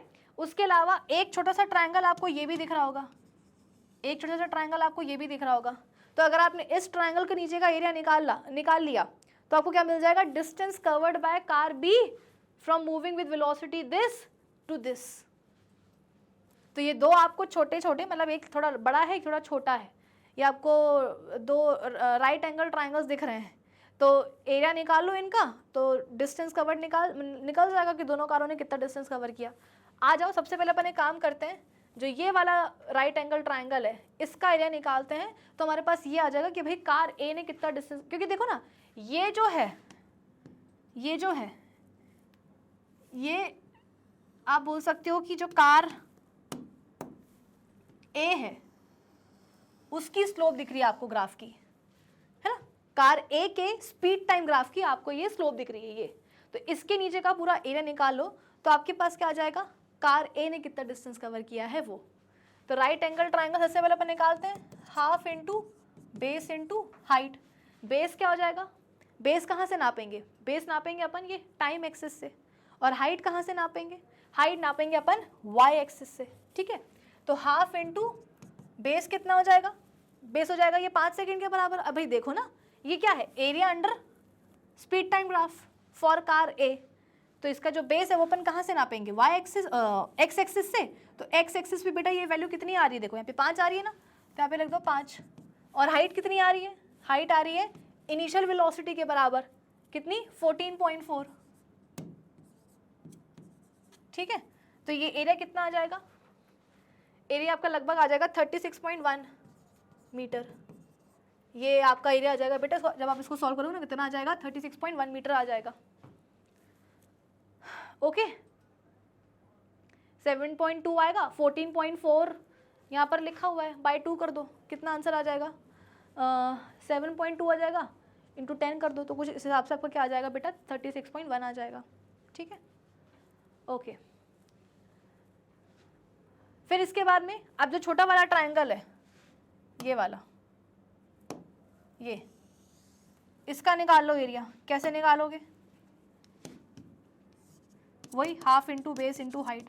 बेस कहाँ से नापेंगे, टाइम एक्सिस से, हाइट कहाँ से नापेंगे, वाई एक्सिस से। तो हाफ इंटू बेस कितना है यहाँ पर देखो 10, और हाइट कितनी है 0.83, तो कितना आ जाएगा आंसर। इसको जब आप सॉल्व करोगे तो आपका जो आंसर है बेटा वो अल्टीमेटली आ जाएगा 47.2 मीटर्स। मैं आपको तरीका बता दे रही हूँ कि किस तरीके से करना है, बाकी देखो कैलकुलेशन वाला जो पार्ट है बेटा वो आपको खुद से करना पड़ेगा, क्योंकि एग्जाम में भी अल्टीमेटली आप खुद ही करते हो। मैं यहाँ पे कितना भी आपको बता दूँ, जब तक आप खुद अपने लेवल पर नहीं करोगे ना तब तक बात बनेगी नहीं आपकी। तो ये आ जाएगा बड़े वाले ट्रायंगल का एरिया 36.1 मीटर्स, और ये आ जाएगा छोटे वाले ट्रायंगल का एरिया कितना 47.2 मीटर्स। यानी कि ये वो डिस्टेंस कवर्ड है जो कार ए ने करा है, और ये वो वाला डिस्टेंस है जो कार बी ने कवर किया है। सवाल क्या था, यही तो था कि दोनों कारों में से ज़्यादा डिस्टेंस किसने कवर किया है, तो जवाब आपके सामने है कार बी ने, ठीक है। चलो राइटिंग अगर आपको मेरी समझ में ना आ रही हो तो आप सिंपल क्या कर सकते हो, इस वाले का स्क्रीनशॉट ले सकते हो कि कार ए ने कितना डिस्टेंस कवर किया 36.1 मीटर, और कार बी ने 47.2 मीटर्स, मतलब वही है, ठीक है। ओके सो ये वाला क्वेश्चन तो अपन ने कर लिया है सॉल्व, है ना। तो अब एक काम करते हैं, अगले सवाल पर आ जाते हैं और देखते हैं कि फिर अगला सवाल हमसे क्या पूछना चाह रहा है। ओके सो अगेन आपके सामने आ गया है एक ग्राफ बेस्ड क्वेश्चन। देखो बेटा ऐसा है कि इस पूरी एक्सरसाइज में ना आपको 3 ग्राफ बेस्ड क्वेश्चंस, 3 ही ना, हाँ, इस पूरी एक्सरसाइज में आपको 3 ग्राफ बेस्ड क्वेश्चंस सॉल्व करने के लिए मिलेंगे। And let me tell you one thing, ये तीनों ही ग्राफ बेस्ड क्वेश्चंस बहुत ही अच्छे लेवल के क्वेश्चंस हैं। हर सवाल अपने आप में बहुत ही बेहतरीन है। अब अगर मैं ये बोल रही हूँ कि ये तीनों जो ग्राफ बेस्ड क्वेश्चंस आप सॉल्व करोगे ये बहुत अच्छे लेवल के होंगे, इसका मतलब ये है कि ये एकदम इजी क्वेश्चंस नहीं होंगे, है ना। अब इजी क्वेश्चंस नहीं होंगे से मतलब ये मत समझ जाना कि मैम बहुत डिफिकल्ट होंगे, हमसे तो बनेंगे ही नहीं। अरे क्यों नहीं बनेंगे? यदि तुमको कॉन्सेप्ट क्लियर है, तुम्हें अगर फॉर्मूले याद हैं, तो फिर कोई भी सवाल आ जाए टॉपिक से रिलेटेड किसी भी लेवल का, तुमसे वो बन जाएगा। डरते क्यों? सबसे पहली बात तो ये बेटा कि सवालों से ना डरना बंद कर दो। मतलब ये मेरे इतने सालों का जो एक्सपीरियंस है उसमें मुझे ये रियलाइज़ हुआ है कि अधिकतर बच्चों की प्रॉब्लम यही रहती है क्वेश्चंस और न्यूमेरिकल्स के साथ, कि वो ना डरते बहुत हैं सवालों से। कि अगर कोई सवाल आ गया तो इससे पहले कि बच्चा क्वेश्चन को अटेम्प्ट करे वो डर पहले जाएगा कि बाप रे इतना लंबा सवाल, इस सवाल के तो इतने सारे पार्ट्स हैं, वैल्यूज़ को देख करके लग रहा है कि कैलकुलेशन बहुत ज़्यादा करनी पड़ेगी, और ये जो क्वेश्चन है ना ये तो हमारे दोस्त से भी नहीं बना तो हमसे क्या ही बनेगा। इन सब चीज़ों को बच्चे जो है अपने दिमाग में रख लेते हैं, और फिर अगर तुम्हारे दिमाग में इतनी सारी चीज़ें होंगी बेटा तो तुम किसी भी सवाल को जो है ना सॉल्व करने के लिए जाओगे, अटेम्प्ट करोगे उसको सॉल्व करने की, बेटा तुम मुझसे लिख करके ले लो, वो सवाल तुमसे नहीं बनेगा, क्योंकि ऑलरेडी तुमने अपने दिल और दिमाग में ये बिठा लिया है कि नहीं ये सवाल मुश्किल है, ये नहीं बनेगा नहीं बनेगा नहीं बनेगा, तो 100% वो है ना जो क्वेश्चन वो तुमसे नहीं बनेगा। तो किसी भी सवाल से बेटा डरना बंद करो। जब तक कि तुम सवालों से डरते रहोगे ना तब तक तुम्हें सवाल डराएंगे, और जिस दिन से तुम अपने डर को अपने अंदर से निकाल करके फेंक दोगे ना बाहर, उस दिन से फिर सवाल तुमको डराना भी बंद कर देंगे। सवाल बोलेंगे कि यार अब तो ये इंसान डरता ही नहीं है, अब इसको हम क्या डराएं। और मैं आपसे हमेशा एक ही बात बोलती हूँ, स्पेशली जब अपन DPP सॉल्व करते हैं, कि बेटा क्वेश्चंस को ना अटेम्प्ट करना ज़रूरी होता है। हर सवाल को तुम कोशिश करो सॉल्व करने की, अटेम्प्ट करने का तुम एटलीस्ट ट्राई तो करो। सवाल बनेगा कि नहीं बनेगा, आंसर सही आएगा या नहीं आएगा, वो तो बहुत बाद की बात है। तुम सीधे रिजल्ट पर या कंक्लूजन पर मत आया करो, तुम पहले प्रोसीजर तो फॉलो करो, क्वेश्चन को सॉल्व करने की कोशिश तो करो। क्या पता कि तुमसे वो सवाल बन जाए, तुम्हारा आंसर एकदम सही आ जाए। अगर तुम नेगेटिव थॉट के साथ किसी भी क्वेश्चन को सॉल्व करने की कोशिश करोगे ना बेटा, वो नहीं बनेगा तुमसे। तो जब भी तुम किसी सवाल को देखते हो 2 मिनट के लिए सारी जो नेगेटिव बातें हैं, जितनी भी नेगेटिविटी, जितने भी नेगेटिव थॉट्स है तुम्हारे दिमाग के अंदर, सबको तुम 2 मिनट के लिए साइड कर दिया करो कि नहीं ये सवाल आया है, इस सवाल को सॉल्व करने के लिए मैं अपना 100% दूंगा या दूंगी, पूरा फोकस पूरा कंसंट्रेशन जो है ना अब इस क्वेश्चन को सॉल्व करने में मैं लगा दूंगी, चाहे जो भी हो जाए मैं इसको सॉल्व करके ही दम लूँगी। इसके साथ जो है तुम क्वेश्चन को सॉल्व करो, बनेगा तुमसे वो सवाल, 100% तुमसे बनेगा। समझे? चलो, तो हाँ मैं आपसे ये बेसिकली बोल रही थी कि इस एक्सरसाइज में जो आपको 3 ग्राफ बेस्ड क्वेश्चंस सॉल्व करने के लिए मिलते हैं, बहुत अच्छे लेवल के सवाल हैं बेटा। और अच्छे लेवल के सवाल का मतलब ये है कि इन सवालों को सॉल्व करने के लिए आपको अपना दिमाग इस्तेमाल करना होगा। बन तो जाएंगे सवाल, ऐसा नहीं कि बनेंगे नहीं, बिल्कुल बनेंगे, लेकिन दिमाग इस्तेमाल करना होगा। ये नहीं कि बस देखो और बन गए, नहीं, दिमाग लगाना पड़ेगा, तब जा करके जो है ना आपसे ये सवाल बन जाएंगे। ओके, चलो तो पहला सवाल क्या, पहले अपन देख लेते हैं कि ये सवाल हमको क्या बताना चाह रहा है, और फिर इसके बाद में देखेंगे कि क्या पूछना चाह रहा है। आ जाओ। इन फिगर 8.11 बेटा ये यही वाला फिगर है 8.11, आपकी NCERT बुक में भी दिया हुआ है, ठीक है, और बहुत ही ब्लैक एंड वाइट टाइप का है। तो अगर आपको स्क्रीन पर ये डायग्राम यदि समझ में ना आ रहा हो तो अपनी NCERT बुक बेटा आई होप सभी बच्चे लेकर के बैठे होंगे, है ना, अब उसको खोल भी लो और अपनी NCERT बुक का जो ये डायग्राम है आप उसको बुक से भी देख करके इस क्वेश्चन को सॉल्व कर सकते हो, यदि तुमको स्क्रीन पर ये क्लियर ना हो तो। So shows the distance time graph of 3 objects A, B and C। 3 objects हैं बेटा, कौन से ऑब्जेक्ट्स लें? चलो अपन ले लेते हैं कार, ठीक है। तो 3 कार हैं, ए, बी और सी, और तीनों ही कार्स के जो उनके रिस्पेक्टिव डिस्टेंस टाइम ग्राफ है बेटा, वो आपको इस फिगर में दिए हुए हैं। तो सबसे पहले तो मुझे यहाँ पर एक काम करना है, मुझे इस फिगर को थोड़ा सा कलरफुल बनाना है, क्योंकि बहुत ज़्यादा ब्लैक एंड वाइट और कभी कभी तो ऐसा होता है कि मैं खुद ही कंफ्यूज हो जाती हूँ। ठीक है, तो इसको थोड़ा सा मैं कलरफुल बनाती हूँ कुछ इस तरीके से। देखो, जो कार ए है उसके डिस्टेंस टाइम ग्राफ को मैं रेड कलर से बना रही हूँ। ठीक है बेटा, ये देखो कुछ इस तरीके से, ये कार ए जो है उसके डिस्टेंस टाइम ग्राफ को मैंने कुछ इस तरीके से रेड कलर से बना दिया है। ओके, चलो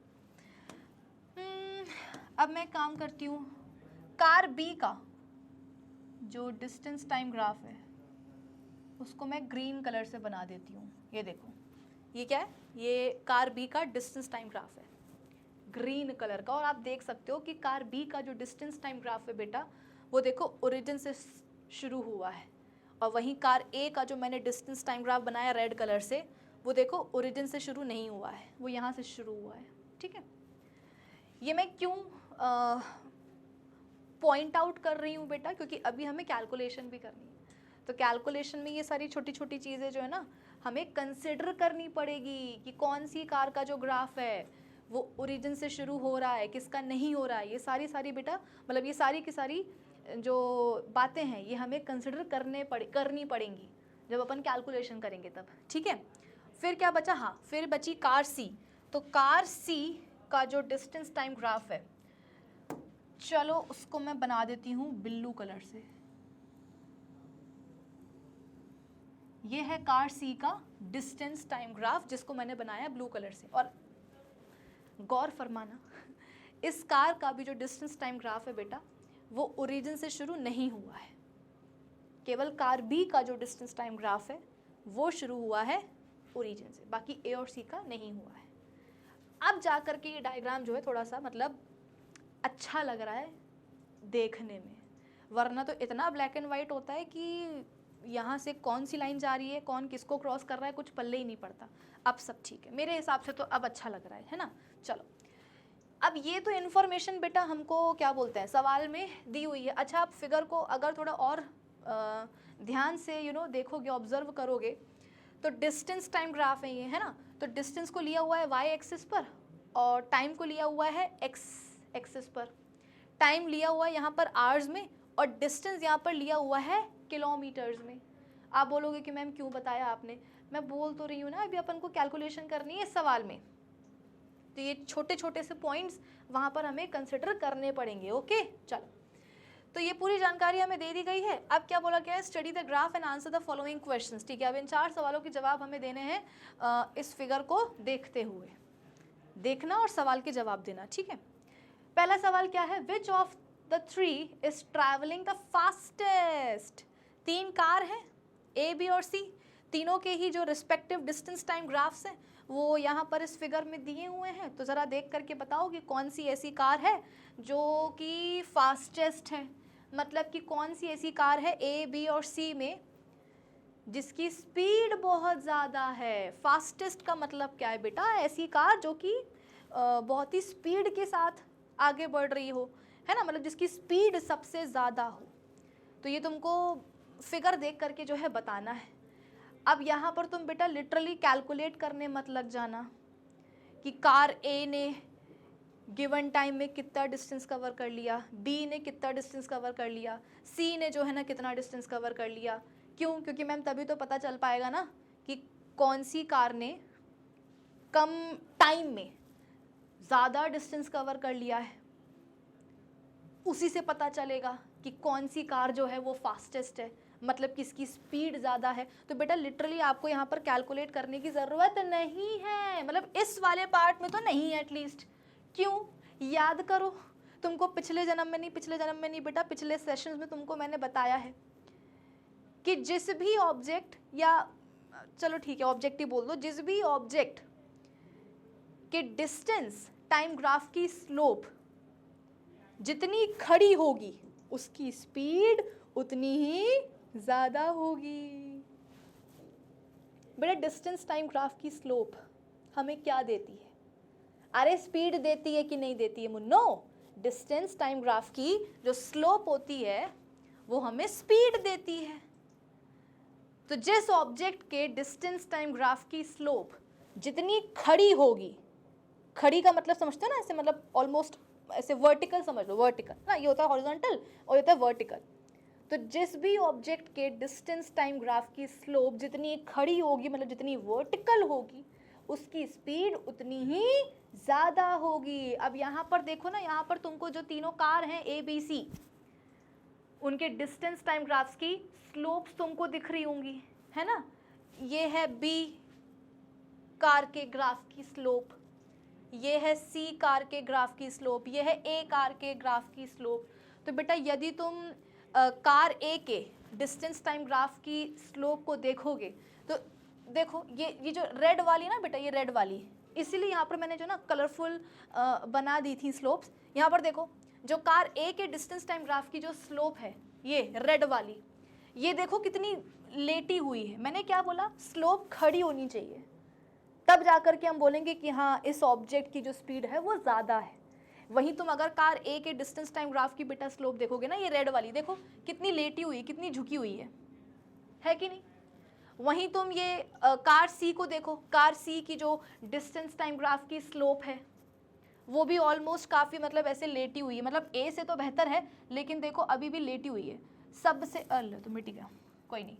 सबसे ज़्यादा देखो कार बी के डिस्टेंस टाइम ग्राफ की स्लोप कैसी है? खड़ी है। ये देखो, ये देखो, ए की लेटी है, सी की भी लेटी है पर कम लेटी है स्लोप, लेकिन बी की देखो, कार बी की जो डिस्टेंस टाइम ग्राफ की स्लोप है बेटा वो सबसे ज़्यादा खड़ी है। ये देखो ना, ये सबसे ज़्यादा खड़ी है। इसका मतलब क्या? स्पीड सबसे ज़्यादा किसकी होगी? कार बी की, क्योंकि हमको पता है कि डिस्टेंस टाइम ग्राफ की जो स्लोप है वो हमें क्या देती है? स्पीड। स्लोप जितनी ज़्यादा खड़ी, स्पीड उतनी ही ज़्यादा, मतलब कि वो क्या होगा? फास्टेस्ट। तो यहाँ पे मैं लिख दूँ which car is travelling the fastest? Car B, है ना? चलो, ये हो गया अपने पहले सवाल का जवाब, मतलब फर्स्ट पार्ट का। सेकंड पार्ट देखते हैं कि क्या पूछ रहा है। Are all the three ever at the same point on the road? Part B बोलता है क्वेश्चन का कि क्या ऐसा कभी पॉसिबल है कि तीनों कार रोड के एक ही पॉइंट पर आकर के मिल रही हो? कि सपोज तीनों गाड़ियां जो है ना वो हाईवे पर दौड़ रही हों और तीनों ही जो कार हैं उनके जो ड्राइवर हैं उनको अचानक से जो है भूख लग गई हो, तो तीनों क्या कर रहे हैं? अपनी अपनी जो कार हैं वो एक ही ढाबे पे जा कर के रोक रहे हैं। क्या ऐसा तुम्हें इस फिगर को देख करके मतलब समझ में आ रहा है क्या? कहने का मतलब ये बेटा कि इस ग्राफ को देख करके, इस फिगर को देख करके बताओ कि क्या रोड के किसी भी पॉइंट पर आकर के तीनों कारें मिल रही हैं क्या? या रोड के किसी भी पॉइंट पर तीनों कारें एक साथ आ गई हैं क्या? ये तुम्हें, मुझे मत देखो बेटा, ये तुम्हें पता चलेगा जब तुम इस फिगर को ध्यान से ऑब्जर्व करोगे। देखो, आप बोलोगे कि मैम यहाँ पर कुछ हुआ। मैम अगर हम इस फिगर को नीचे से देखना यदि शुरू करें तो मैम यहाँ पर कुछ हुआ। क्या हुआ? मैम यहाँ पर बी और सी जो कार हैं उनके डिस्टेंस टाइम ग्राफ्स की जो स्लोप है वो पता नहीं क्यों आपस में आकर के मिल रही हैं बेटा। वो मिल इसलिए रही क्योंकि यहाँ पर इस पॉइंट पर क्या हुआ ना, रोड के बी और सी कारें आकर के मिल रही हैं। बेटा मिलने का मतलब ये नहीं कि टक्कर हो जाए, टक्कर नहीं हो रही है। आप ये समझ लो कि रोड के इस पॉइंट पर बी और सी कार, दोनों कारें एक साथ पहुंच गई हैं। कि सपोज कोई टोल नाका होगा, है ना, टोल नाका होगा तो वहाँ पर जो है ना सपोज सुबह के 10:02 होंगे तो 10:02 पर दोनों कार, कौन सी कार? बी और सी, दोनों कार जो है ना सेम टोल नाके पे पहुंच गई हैं सेम टाइम पर, मतलब कि 10:02 पर, है ना। तो सेम टाइम पर सेम पोजीशन पर जो है ना दोनों कारें पहुंच गई हैं, टक्कर वक्कर नहीं हुई बेटा, ठीक है। तो ये इंटरसेक्शन जो है, जो क्रॉसिंग ओवर जो हो रही है वो हमें ये बात बता रहा है। तो आप ये समझ लो कि इस पॉइंट पर कार बी और सी तो मिले लेकिन कार ए तो नहीं मिली ना। सवाल क्या पूछा गया कि क्या तीनों कारें किसी पॉइंट पर मिल रही हैं क्या? तो इस पॉइंट पर तो बी और सी मिल रही हैं, ए नहीं मिल रही है। चलो कोई बात नहीं, आगे देखते हैं, शायद आगे कहीं मिल जाए। मैम एक और जो है ना क्रॉसिंग ओवर हमको देखने को मिली, किसके बीच में? कार ए और कार बी के बीच में। ये देखो, ये इसका मतलब क्या है? इसका मतलब ये है कि रोड के इस वाले पॉइंट पर कार ए और कार बी दोनों एक साथ आ गई होंगी, एक साथ आ गई है। कौन सी? ए और बी, लेकिन सी तो नहीं है ना। यहाँ पर बी और सी आ गई हैं एक साथ, लेकिन ए नहीं आई। यहाँ पर बी और सी आ गई है ना, मैंने क्या बोला? हाँ, यहाँ पर हाँ सॉरी, ये वाला जो पॉइंट है बेटा, यहाँ पर बी और सी कार आ गई है, लेकिन ए नहीं आ पाई सेम टाइम पर, है ना।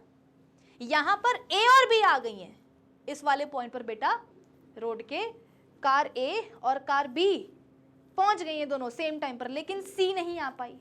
और आगे क्या हो रहा है? ओहो, एक और क्रॉसिंग ओवर वाला पॉइंट। यहाँ पर क्या हो रहा है? यहाँ पर बेटा कार ए और सी आकर के मिल गई है, लेकिन बी नहीं आ पाई।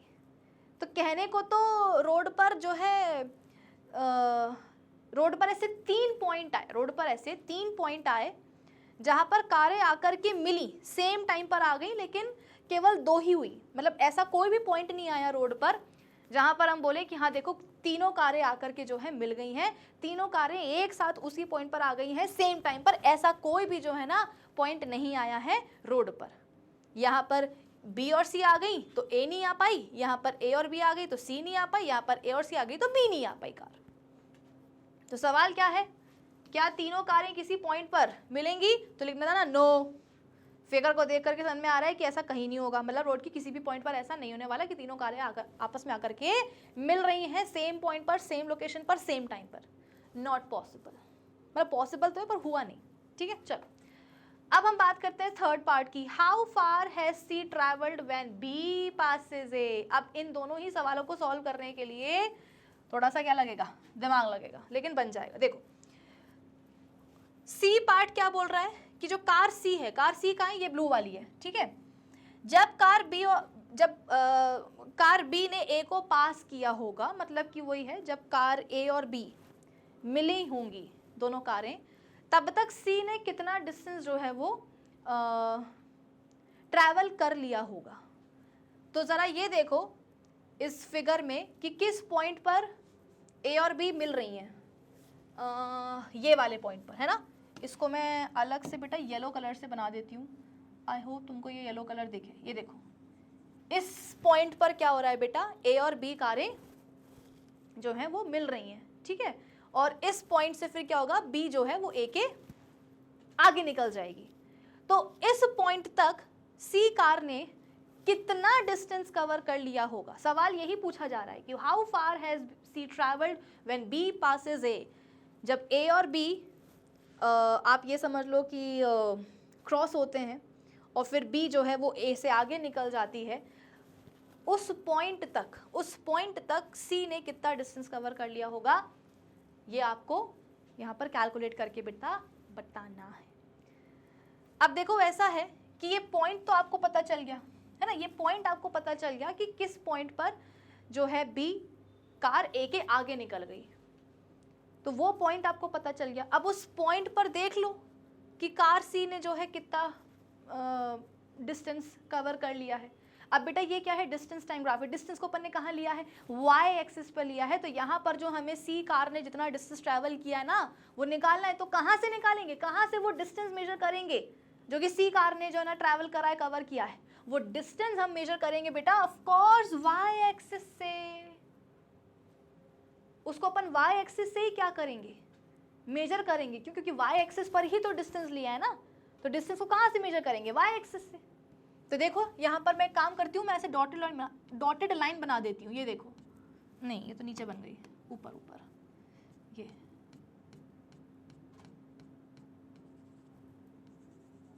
ये यहाँ से आप क्या करोगे बेटा, कार सी ने जो डिस्टेंस ट्रैवल किया है वो निकालोगे, ठीक है। पर एक प्रॉब्लम है। क्या प्रॉब्लम है, मान लो कि यहाँ पर 8 दिया होता या 9 दिया होता या 10 दिया होता, मतलब कोई अगर वैल्यू यहाँ पर होती तो हम सिंपल बोल देते कि हाँ जब बी ए को क्रॉस कर गई तो सी ने जो ना इतना डिस्टेंस ट्रैवल करा। लेकिन यहाँ पर तो कोई वैल्यू दी नहीं हुई है। यहाँ पर तो आपको देखो ये डब्बे दिए हुए हैं, ग्राफ पेपर के बेटा ऐसे डब्बे होते हैं ना, ब्लॉक्स होते हैं। ये ब्लॉक्स देखो यहाँ पर आपको गिवन है। तो एक ब्लॉक की क्या वैल्यू है, एक ब्लॉक की क्या वैल्यू है बेटा, सबसे पहले तो आपको वो निकालनी होगी। मेरी बात समझ में आ रही कि नहीं आ रही। जब बी ने ए को क्रॉस कर लिया इस पॉइंट पर तो सी ने कितना डिस्टेंस कवर कर लिया होगा, ये आप कहाँ से निकालोगे, वाई एक्सिस से निकालोगे, क्योंकि वाई एक्सिस पर हमने क्या लिया है बेटा, डिस्टेंस लिया है। तो कैसे निकालोगे, तुम देखो सबसे पहली बात तो ये कि जो कार सी है उसका जो चलना है वो शुरू कहाँ से हुआ। तो ये चीज़ मैंने आपको पहले भी बताई थी कि जो सिर्फ कार बी है उसका जो डिस्टेंस टाइम ग्राफ है बेटा वो शुरू हुआ है ओरिजिन से, बाकी ए और सी कार जो है बेटा उनके जो डिस्टेंस टाइम ग्राफ्स हैं रिस्पेक्टिवली वो ओरिजिन से स्टार्ट नहीं हुए हैं। कार सी का बेटा ग्राफ कहाँ से स्टार्ट हुआ है, देखो कार सी का डिस्टेंस या कार सी का जो डिस्टेंस टाइम ग्राफ है वो शुरू हुआ है इस पॉइंट से। शुरुआत कहाँ से हुई कार सी की जर्नी की, यहां से। और हमसे क्या पूछा जा रहा है कि कार सी चल रही है ना, यहां से शुरू हुआ और चल रही है और जब बी ने ए को क्रॉस किया, जब कार बी ने ए को क्रॉस किया तो उस समय तक उसने कितना डिस्टेंस कवर कर लिया वो आपको निकालना है। तो कार सी की जो जर्नी है बेटा उसकी शुरुआत कहाँ से हुई, यहां से। मान लो कि ये क्या है, ये है पॉइंट एक्स, ठीक है, और हमें क्या निकालना है, पॉइंट वाई तक उसने कितना डिस्टेंस कवर कर लिया। शुरुआत हुई एक्स से और मैं ये नहीं बोल रही कि खत्म हो रही है वाई पर, नहीं, वाई वो वाला पॉइंट है जहां पर जाकर के बी ए को क्रॉस कर रही है, तो हमें इस पॉइंट तक का जो है डिस्टेंस निकालना है जो कि कार सी ने कवर कर लिया है। तो एक्स से लेकर के वाई तक का डिस्टेंस हमें निकालना है। कैसे निकालेंगे, डिस्टेंस दिया कहाँ गया है, वाई एक्सिस पर ना, तो वाई एक्सिस से हम क्या करेंगे बेटा, ये वाला डिस्टेंस निकालेंगे, मतलब हमें एक्स वाई निकालना है। पर सवाल ये है कि मैम कैसे निकालें, स्केल तो कुछ समझ में ही नहीं आ रही है। कोई बात नहीं, तुम एक काम करो, तुम सबसे पहले ये देखो कि एक्स और वाई के बीच में, पॉइंट एक्स और पॉइंट वाई के बीच में ये जो डिविजन है, ये जो ब्लॉक्स हैं, ये कितने हैं। मेरी बात समझना बेटा, ये डिस्टेंस जो है तुम्हें निकालना है, लेकिन इसको कैसे निकालने समझ में नहीं आ रहा। तो तुम एक काम करो ना, तुम तो ये देखो कि x और y के बीच में नंबर ऑफ डिविजन्स या नंबर ऑफ ब्लॉक्स कितने हैं, काउंट करो, 1 2 3 4 5 6 7 8 9 10 11 12। तो x और y के बीच में बेटा कितने आप बोल सकते हो कि ब्लॉक्स हैं या कितने डिविजन्स हैं, 12 डिविजन्स हैं, या आप इनको ब्लॉक्स भी बोल सकते हो, ठीक है। परंतु दिक्कत यह है कि एक डिवीजन की वैल्यू कितनी किलोमीटर है, एक डिवीजन की जो यहाँ पर वैल्यू है बेटा वो कितने किलोमीटर है, ये तुम्हें नहीं पता, तो तुम कैसे पता लगाओगे, चलो देखते हैं। ओरिजिन से लेकर के 4 किलोमीटर तक, ये दिख रहा है 4 है ना, तो मेरा सवाल तुमसे ये है कि ओरिजिन से लेकर के ये 4 किलोमीटर के डिस्टेंस तक कितने डिविजन्स आए हैं, जरा काउंट करो, 1 2 3 4 5 6 7। मेरी बात समझ में आई, x और y के बीच में 12 डिविजन्स हैं। अगर हमें एक डिवीजन की वैल्यू पता चल जाएगी तो हम 12 डिविजन्स की वैल्यू जो है किलोमीटर्स में वो निकाल लेंगे, मतलब हमें समझ में आ जाएगा कि जो सी कार है वो कितना डिस्टेंस कवर कर लेगी, राइट। तो हमें एक डिवीजन की वैल्यू निकालनी, तो एक डिवीजन की वैल्यू निकालने के लिए हमने क्या देखा कि भाई ओरिजिन और ये जो 4 किलोमीटर की जो वैल्यू है इसके बीच में कितने नंबर ऑफ डिविजन्स आए, तो आपने बोला कि मैम 7 डिविजन्स आए। इसका मतलब क्या कि 7 डिविजन्स की वैल्यू कितनी आ गई है, 7 डिविजन्स की वैल्यू आ गई है 7 kilometre, oh sorry 4 kilometre, very sorry 4 kilometre है ना। इन 7 डिविजन्स की 1 2 3 4 5 6 7, इन 7 डिविजन्स की वैल्यू कितनी है, 4 किलोमीटर। तो फिर एक डिवीजन की वैल्यू कितनी हो जाएगी बच्चों, एक डिवीजन की वैल्यू कितनी हो जाएगी, एक डिवीजन की वैल्यू हो जाएगी 4/7 किलोमीटर। 7 डिविजन्स की वैल्यू है 4 किलोमीटर, तो एक डिवीजन की कितनी हो जाएगी, एक डिवीजन की कितनी हो जाएगी 4/7 किलोमीटर। हमें यही तो पता करना था कि एक डिवीजन की वैल्यू कितनी है, एक ये ब्लॉक की वैल्यू कितनी है, क्योंकि x और y के बीच में 12 ब्लॉक्स हैं, है ना, x और y के बीच में 12 ब्लॉक्स हैं, 12 डिविजन्स हैं। तो अगर एक डिवीजन की वैल्यू मिल गई तो हम 12 डिविजन्स की वैल्यू निकाल पाएंगे, मतलब कि हम ये बता पाएंगे कि x और y पॉइंट के बीच में कितना डिस्टेंस है जो कार सी ने कवर किया है। तो यहाँ से हमने निकाला ओरिजिन से लेकर के ये 4 किलोमीटर के डिस्टेंस तक कितने डिवीजन आ रहे हैं, 7, यानी कि 7 डिवीजन की वैल्यू कितनी है, 4 किलोमीटर, तो एक ही कितनी हो जाएगी 4/7। थैंकफुली हमें जो चाहिए था वो हमारे पास आ गया। अब हम क्या करेंगे, अब हम कुछ नहीं करेंगे बेटा, हमको पता है कि एक डिवीजन की वैल्यू कितनी है, एक डिवीजन की वैल्यू है 4/7 किलोमीटर। तो x और y के बीच में जो 12 डिविजन्स हैं, x और y के बीच में जहाँ से जर्नी कार C ने शुरू करी थी वो है पॉइंट x, और जब तक कि B ने A को पास किया तब तक पॉइंट y तक।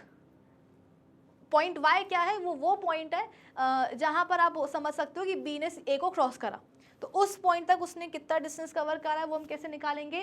कितने नंबर ऑफ डिविजन्स हैं? 12। तो एक डिवीजन की वैल्यू 4/7 किलोमीटर, तो 12 डिविजन्स की वैल्यू कितनी हो जाएगी?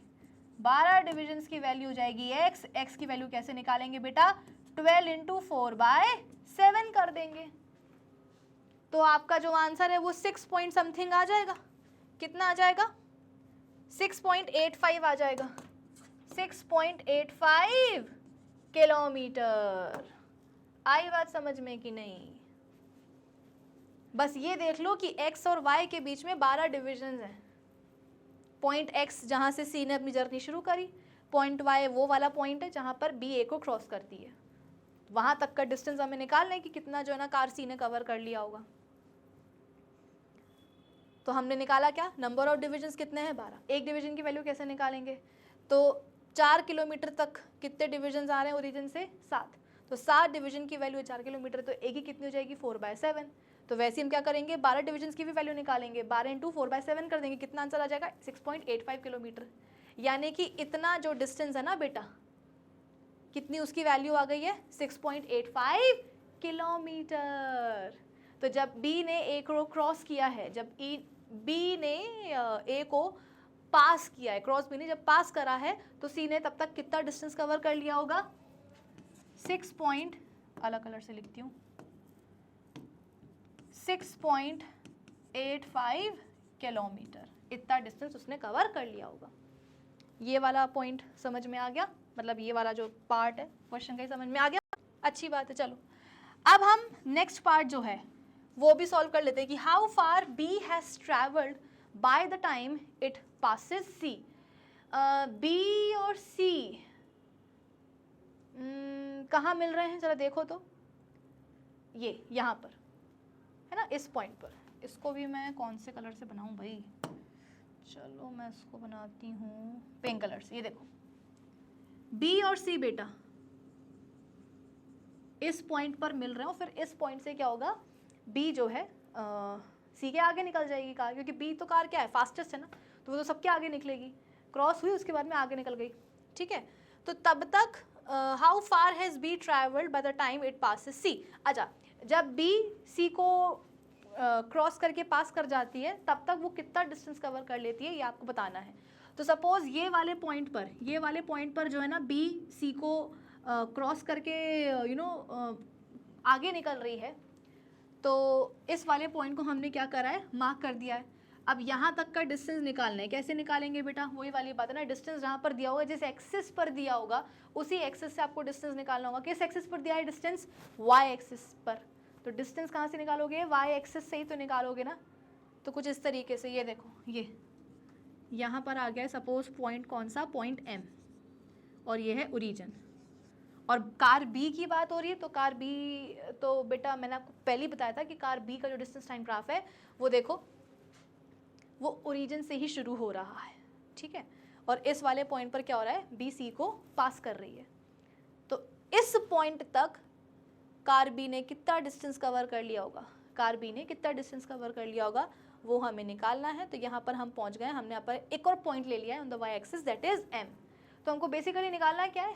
हमें MO निकालना है या OM निकालना है, कुछ भी आप बोल सकते हो। ठीक है, यहाँ पर हमें क्या निकालना है? OM निकालना है। What is OM? OM क्या है बेटा? OM वही डिस्टेंस है जो कि कार B ने, OM वही डिस्टेंस है जो कि कार B ने कवर कर लिया था, या आप बोल सकते हो कि ट्रैवल कर लिया था, जब तक कि उसने C को क्रॉस नहीं कर लिया, पास नहीं कर लिया तब तक। ठीक है, तो अब क्या करेंगे? वही सेम जो अपन ने पहले वाले पार्ट में किए थे। आप निकालो नंबर ऑफ डिविजन्स यहाँ पर कितने हैं भाई? OM हमें निकालना है, तो ज़रा काउंट करो कितने नंबर ऑफ डिविजन्स हैं OM के बीच में? 1 2 3 4 5 6 7 8 9 डिविजन्स हैं। एक डिवीजन की वैल्यू आपको ऑलरेडी पता चल गई है, तो 9 डिविजन्स की वैल्यू कितनी आएगी, 9 इंटू 4/7 कर देना। तो एक डिवीजन की वैल्यू है 4/7 किलोमीटर ऑफ कोर्स। तो 9 डिविजन्स की वैल्यू कितनी हो जाएगी, अरे ये तो पूरा ही बढ़ गया, 9 डिविजन्स की वैल्यू कितनी हो जाएगी,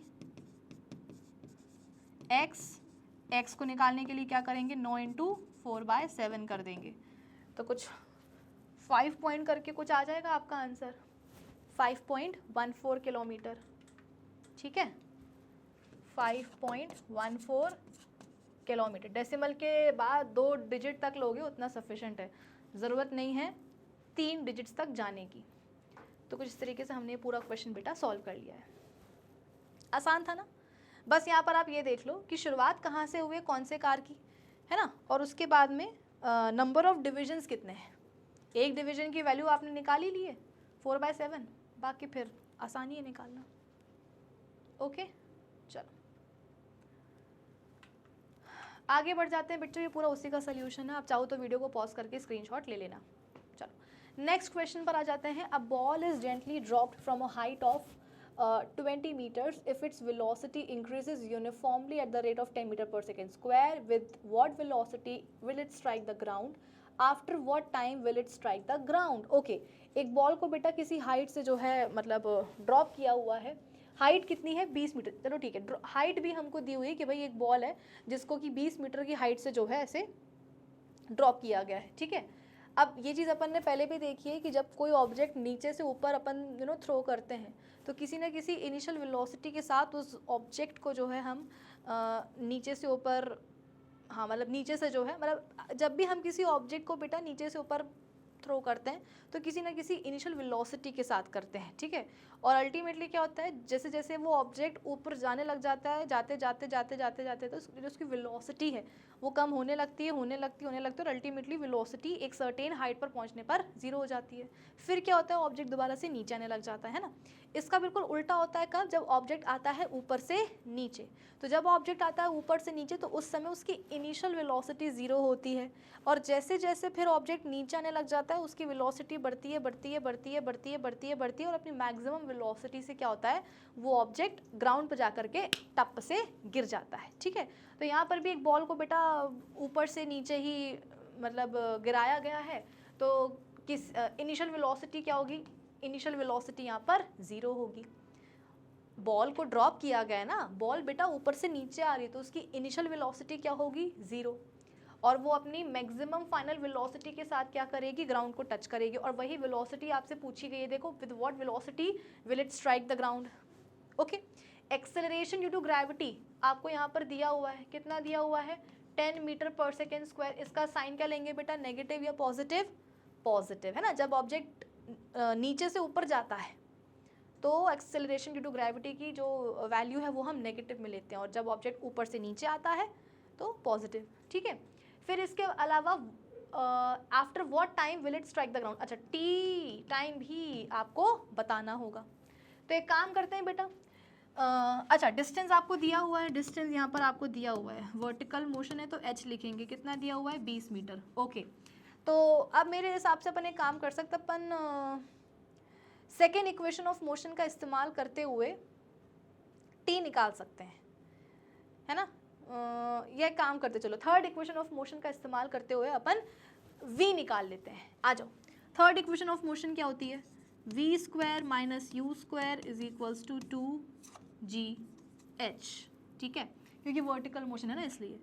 फाइनल वेलोसिटी हमें निकालनी है, इनिशियल वेलोसिटी दी हुई है 0 है, इज इक्वल्स टू 2 इंटू जी की वैल्यू कितनी है बेटा 10, प्लस लेंगे और हाइट कितनी है 20 मीटर्स। सॉल्व करो इसको, कितना आ जाएगा, v square is equals to, ये तो 0 ही हो जाएगा टर्म है ना, तो 20 इंटू 2 कितना होता है 40, 40 इंटू 10 कितना हो जाएगा 400, ये आ गया 400।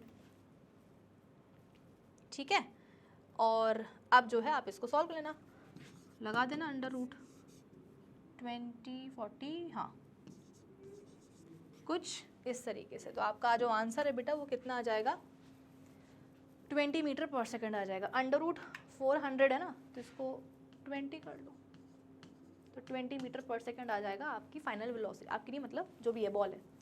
अच्छा टाइम भी पूछा है, तो टाइम निकालने के लिए क्या करते हैं, आप तो अपन फर्स्ट इक्वेशन ऑफ मोशन लगा सकते हैं, u + at, v कितना है 20, u 0 है, g की वैल्यू कितनी है 10 है, टाइम निकालना है तो कितना हो जाएगा 20 = 10t, t = 20/10, 0 से 0 कटा, t कितना आ गया 2 सेकेंड्स। ईजी। चलो ये वाला क्वेश्चन तो आपसे बहुत ही मतलब आसानी से बन जाना चाहिए। ओके अगेन एक आखिरी ग्राफ बेस्ड क्वेश्चन जो है आपके सामने आ चुका है। देखो the speed time graph for a car is shown in figure 8.12। बेटा यही है फिगर आपकी एनसीईआरटी का 8.12 और यहाँ पर कार की मतलब कार का जो है आपको स्पीड टाइम ग्राफ दिया हुआ है इस फिगर में, ठीक है। स्पीड टाइम ग्राफ है, डिस्टेंस टाइम ग्राफ नहीं है, स्पीड टाइम ग्राफ है, ठीक है। Find how far does the car travel in the first 4 seconds. First 4 seconds में उसने कितना डिस्टेंस कवर कर लिया होगा ये आपसे पूछा गया है। देखो टाइम को लिया है यहाँ पर सेकेंड्स में और स्पीड ली हुई है यहाँ पर मीटर पर सेकेंड में, तो फर्स्ट 4 सेकेंड्स में कार कहाँ आ गई होगी, मतलब कार की स्पीड कितनी हो गई होगी, इतनी, ठीक है। ये देखो फर्स्ट 4 सेकेंड्स में कार की जो स्पीड है बेटा वो कितनी हो गई होगी, इतनी हो गई होगी ये। लेकिन हमसे स्पीड निकालने के लिए नहीं बोला गया है, अगर स्पीड निकालने के लिए बोला जाता तो फिर बात ही क्या थी, बोल देते कि हाँ भाई फर्स्ट 4 सेकेंड्स में कार की स्पीड कितनी हो गई थी 6 मीटर पर सेकेंड, लेकिन यहाँ पर वो नहीं बोला गया। यहाँ पर बोला गया है कि फर्स्ट 4 सेकेंड्स में कार ने कितना डिस्टेंस कवर कर लिया है। Find how far does the car travel in the first 4 seconds. आई बात समझ में, तो फर्स्ट 4 सेकेंड्स में उसने कितना डिस्टेंस कवर कर लिया है ये आपको बताना होगा। तो कैसे बताओगे, कैसे बताओगे, तो बेटा स्पीड टाइम ग्राफ के नीचे का एरिया आपको क्या देता है, इसको मैं डॉटेड लाइन से बना देती हूँ, चलो हाँ जी। स्पीड टाइम ग्राफ के नीचे का जो एरिया है वो आपको क्या देता है, डिस्टेंस देता है कि नहीं देता है। तो बेटा आपको ये पूरा डिस्टेंस, इसको मैं अलग कलर से चलो बना देती हूँ, ये दिख रहा है आपको, ये पूरा डिस्टेंस, ये मतलब ये ग्राफ के नीचे का आपको ये वाला पूरा एरिया निकालना होगा। ये ग्राफ के नीचे का आपको ये पूरा एरिया निकालना होगा, तब आपके पास आएगा क्या, कार के स्पीड टाइम ग्राफ के नीचे का एरिया, और तब आप बता पाओगे कि फर्स्ट 4 सेकेंड्स में जो कार है उसने कितना डिस्टेंस कवर कर लिया होगा। सवाल ये है कि फर्स्ट 4 सेकेंड्स में उसने कितना डिस्टेंस कवर किया है, और दिया क्या है स्पीड टाइम ग्राफ। तो area under speed time graph हमें क्या देता है, डिस्टेंस। तो ये वाला पूरा आपको एरिया बेटा अंडर द ग्राफ निकालना होगा, तो आपके पास डिस्टेंस कवर्ड आ जाएगा इन फर्स्ट 4 सेकेंड्स, ठीक है। कैसे निकालेंगे, अब आप बोलोगे कि मैम यहाँ पर भी वही समस्या, क्या समस्या है, बहुत सारे यहाँ पर डिविजन्स दिए हुए हैं, है ना, बहुत सारे मैम यहाँ पर डिविजन्स दिए हुए हैं, बहुत सारे यहाँ पर ब्लॉक दिए हुए हैं, और एक ब्लॉक की क्या वैल्यू है हमें नहीं पता।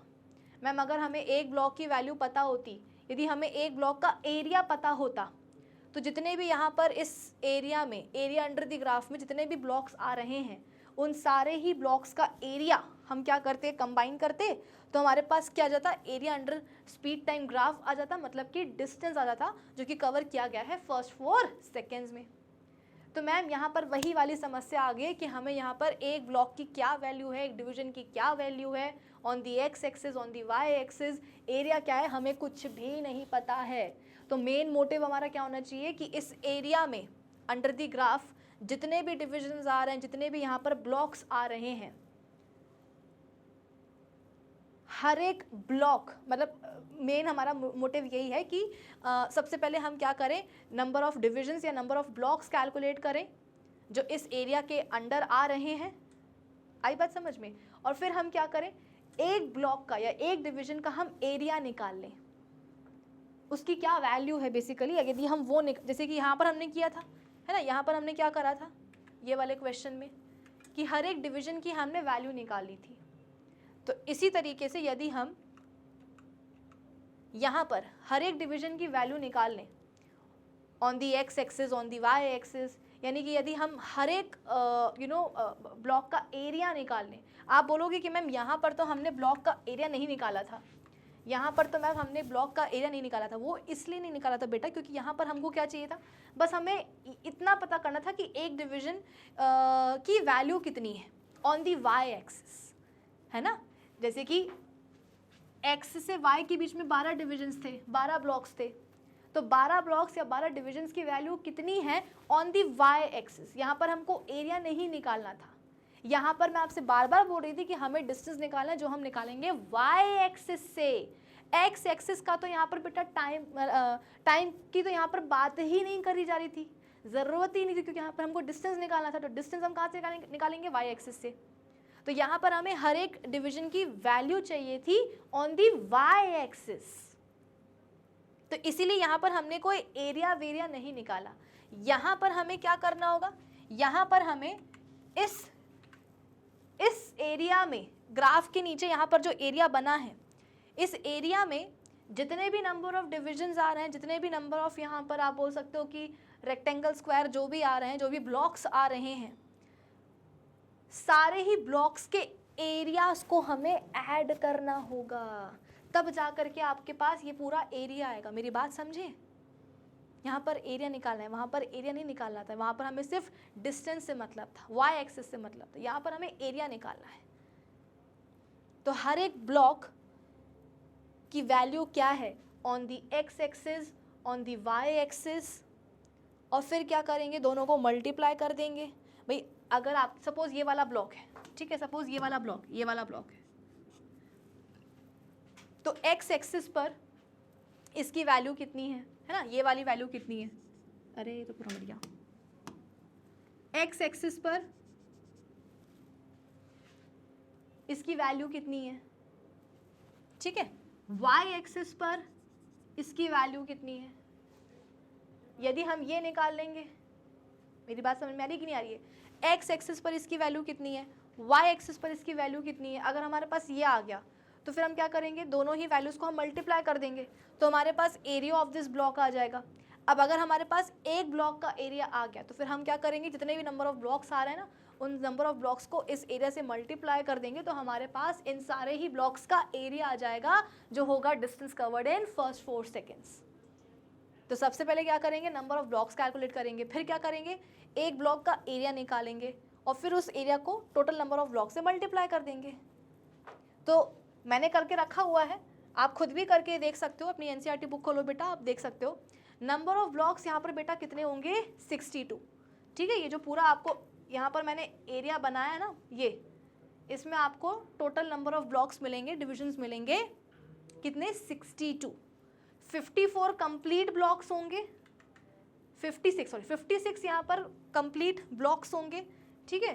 कुछ इस तरीके से, ये देखो, ये 52 जो है ना बेटा, ये पूरे होंगे, और 12 ऐसे ब्लॉक होंगे बेटा जो आधे आधे होंगे। देखो जैसे कि ये वाला ब्लॉक है, इसका केवल आधा ही आ रहा है इस एरिया में, है ना, इसका भी, तो 56 के करीब आप बोल सकते हो कि पूरे ब्लॉक्स आएंगे, और 12 ऐसे ब्लॉक होंगे जो आधे ही आएंगे। तो 12 का आधा कर दो, कितना हो जाएगा, 6, तो 56 + 6 कर दो, कितना आ जाएगा, 62। मैं आपको हिसाब दे रही हूँ कि किस हिसाब से यहाँ पर हमने बोला है कि इस एरिया में 62 ब्लॉक्स या स्क्वायर्स आएंगे, जो भी बोल लो। तो 56 तो कंप्लीट ब्लॉक्स हैं, 12 ऐसे हैं जो आधे आए हैं, तो 12 का आधा कर दो, कितना हो जाएगा, 6, तो 56 + 6 कर दो, कितना आ जाएगा, 62, ठीक है। तो हमें ये समझ में आ गया कि अच्छा नंबर ऑफ ब्लॉक्स कितने आ रहे हैं इस एरिया में, 62 आ रहे हैं, और अगर हमको एक ब्लॉक का भी एरिया मिल गया तो फिर हम उसको मल्टीप्लाई कर देंगे नंबर ऑफ ब्लॉक से, तो हमारे पास एरिया अंडर दी ग्राफ आ जाएगा। आ जाओ अपन निकालते हैं क्या, एक ब्लॉक का एरिया, ठीक है। अब अपन निकालते हैं एक ब्लॉक का एरिया। सपोज ये एक ब्लॉक है, ठीक है, बोल दो कि ये रेक्टेंगल जैसा दिख रहा है ना, तो ये ब्लॉक जो है बेटा, ये समवट रेक्टेंगल जैसा है, और रेक्टेंगल का एरिया कैसे निकालते हैं, लेंथ इनटू ब्रेड्थ। तो लेंथ आपको मिल जाएगी टाइम एक्सिस से, ब्रेड्थ आपको मिल जाएगी स्पीड एक्सिस से, तो L इंटू बी कर देंगे तो एरिया ऑफ दिस ब्लॉक आ जाएगा, ठीक है। आ जाओ निकालते हैं, कैसे निकालेंगे। अब वही वाली बात है ना कि मैम जो लेंथ है वो हम कैसे निकालें, लेंथ कैसे निकालें, तो एक काम करते हैं, आप ये देखो, ओरिजिन से लेकर के 2 सेकेंड्स तक, है ना, ओरिजिन से लेकर के 2 सेकेंड्स के बीच में कितने नंबर ऑफ ब्लॉक्स हैं? 1 2 3 4 5, है ना? ओरिजिन से लेकर के या 0 से लेकर के टाइम 2 सेकेंड्स के बीच में कितने नंबर ऑफ डिविजन है, कितने नंबर ऑफ ब्लॉक्स हैं? तो आपने गिना मैम 1 2 3 4 5, यानी कि 5 ब्लॉक्स की, है ना? सबसे पहले अपन क्या देख रहे हैं? अपन टाइम एक्सिस देख रहे हैं। फ्रॉम टाइम एक्सिस देखो बेटा, यहाँ पर हर एक ब्लॉक जो है उसको मैं मान रही हूँ रेक्टेंगल, और मुझे इसका एरिया निकालना है। कैसे? जब मैं उसकी लेंथ और ब्रेड्थ को मल्टीप्लाई करूंगी तो मेरे पास ब्लॉक का एरिया आ जाएगा। लेंथ कहाँ से निकाल सकते हो? टाइम एक्सिस से, है ना? ये टाइम एक्सिस से लेंथ आ जाएगी। ब्रेड कैसे निकालोगे? स्पीड एक्सिस से या वाई एक्सिस से। तो सबसे पहले मैं यहाँ पर क्या निकाल रही हूँ? सबसे पहले मैं यहाँ पर निकाल रही हूँ इसकी लेंथ। कहाँ से? टाइम एक्सिस से। कैसे? 0 से लेकर के 2 सेकेंड्स के बीच में नंबर ऑफ डिविजन्स कितने आए? नंबर ऑफ डिविजन्स आए 5, है ना? तो टाइम एक्सिस से क्या आ जाएगी? लेंथ आ जाएगी। तो नंबर ऑफ 5 डिविजन्स आए, 5 डिविजन्स या ब्लॉक आए, ये क्या हुआ? 0 से 2 सेकेंड्स के बीच में कितने नंबर ऑफ डिविजन है, कितने नंबर ऑफ ब्लॉक्स आए? चलो डिवीजन काट दो, ब्लॉक्स लिख दो। 5 ब्लॉक्स आए 0 से 2 सेकेंड्स के बीच में, मतलब कि 5 ब्लॉक्स की वैल्यू कितनी हो गई है बेटा? 5 ब्लॉक्स की वैल्यू हो गई है 2 सेकेंड्स। दोनों के बीच में 0 से 2 के बीच में कितने नंबर ऑफ ब्लॉक्स आए? 5। तो 5 ब्लॉक्स की वैल्यू कितनी हो गई है? 2 सेकेंड्स। तो एक ब्लॉक की कितनी हो जाएगी? एक ब्लॉक की हो जाएगी x को निकालने के लिए क्या कर देंगे? 2/5 सेकेंड्स। तो टाइम एक्सिस से हमारे पास क्या आ गई बेटा? एक ब्लॉक की लेंथ आ गई है। कितनी? 2/5 सेकेंड। ठीक है, चलो अब सिमिलरली हम स्पीड एक्सिस से निकाल लेते हैं क्या? ब्रेड्थ। कैसे निकालेंगे? देखो 0 से 2 मीटर पर सेकेंड। अब ये बेटा स्पीड है ना, ये सेकेंड्स था क्योंकि ये टाइम था, अब यहाँ पर क्या है? स्पीड है। तो 0 से 2 मीटर पर सेकेंड के बीच में कितने नंबर ऑफ ब्लॉक्स हैं? 1 2 एंड 3, यानी कि 3 ब्लॉक्स की value on the y axis. 3 blocks की वैल्यू कितनी है? 3 ब्लॉक्स की वैल्यू है 2 मीटर पर सेकेंड, इतनी है। तो एक ब्लॉक की वैल्यू कितनी हो जाएगी? एक ब्लॉक की वैल्यू हो जाएगी x को निकालने के लिए क्या कर देंगे बेटा? ठीक है, x को निकालने के लिए अपन क्या कर देंगे? 2/3 मीटर पर सेकेंड कर देंगे। तो ये क्या आ गया? ये यहाँ से आ गया बेटा इस वाले ब्लॉक की ब्रेड्थ आ गई। कितनी? 2/3 मीटर पर सेकेंड। और लेंथ कितनी आ गई? लेंथ आ गई 2/5 मीटर पर सेकेंड। क्लियर हुआ? तो एक ब्लॉक का एरिया निकालना है, क्या करेंगे? Length into breadth. लेंथ कहाँ से निकालेंगे? x एक्सिस से। ब्रेड्थ कैसे निकालेंगे? y एक्सिस से। तो 0 से 2 सेकेंड्स के बीच में कितने नंबर ऑफ ब्लॉक्स आए? 5। तो एक ब्लॉक की वैल्यू कितनी हो जाएगी? 2/5 सेकेंड्स, यानी कि ये आ गई लेंथ। 0 से 2 मीटर पर सेकेंड के बीच में कितने सारे ब्लॉक्स आए? 3। तो एक ब्लॉक की वैल्यू कितनी हो जाएगी? 2/3 मीटर पर सेकेंड। ये क्या आ गई? ये आ गई ब्रेड्थ। अब क्या करेंगे? लेंथ इंटू ब्रेड्थ करके हर एक ब्लॉक, मतलब एक ब्लॉक का एरिया निकाल लेंगे। आ जाओ। तो 2/5 इंटू 2 इंटू 3 कर देंगे, है ना? 2 इंटू 3 नहीं, 2/3 कर देंगे। वेरी सॉरी, क्या बोल रही हूँ मैं? लेंथ कितनी आ गई? 2/5। ब्रेड्थ कितनी आ गई? 2/3। तो मल्टीप्लाई करके क्या आ जाएगा? एक आप बोल सकते हो कि रेक्टेंगल का एरिया आ जाएगा, एक ब्लॉक का एरिया आ जाएगा। इतना आ गया एरिया। अब क्या करेंगे? अब कुछ नहीं करेंगे। यदि एक ब्लॉक का एरिया इतना है, यदि एक ब्लॉक का एरिया इतना है, तो इस पूरे एरिया में फर्स्ट 4 सेकेंड्स के अंदर इस पूरे एरिया में 62 ब्लॉक्स आ रहे हैं ना, तो 62 ब्लॉक्स का एरिया कितना हो जाएगा? एक ब्लॉक का एरिया इतना, तो 62 ब्लॉक्स का कितना हो जाएगा? मल्टीप्लाई कर दो इसके साथ, पूरे के साथ। 2/5 इंटू 2/3 इंटू 62। तो कट कुट के आपका आंसर कितना आ जाएगा बेटा? कट कुट के आपका आंसर आ जाएगा 16.53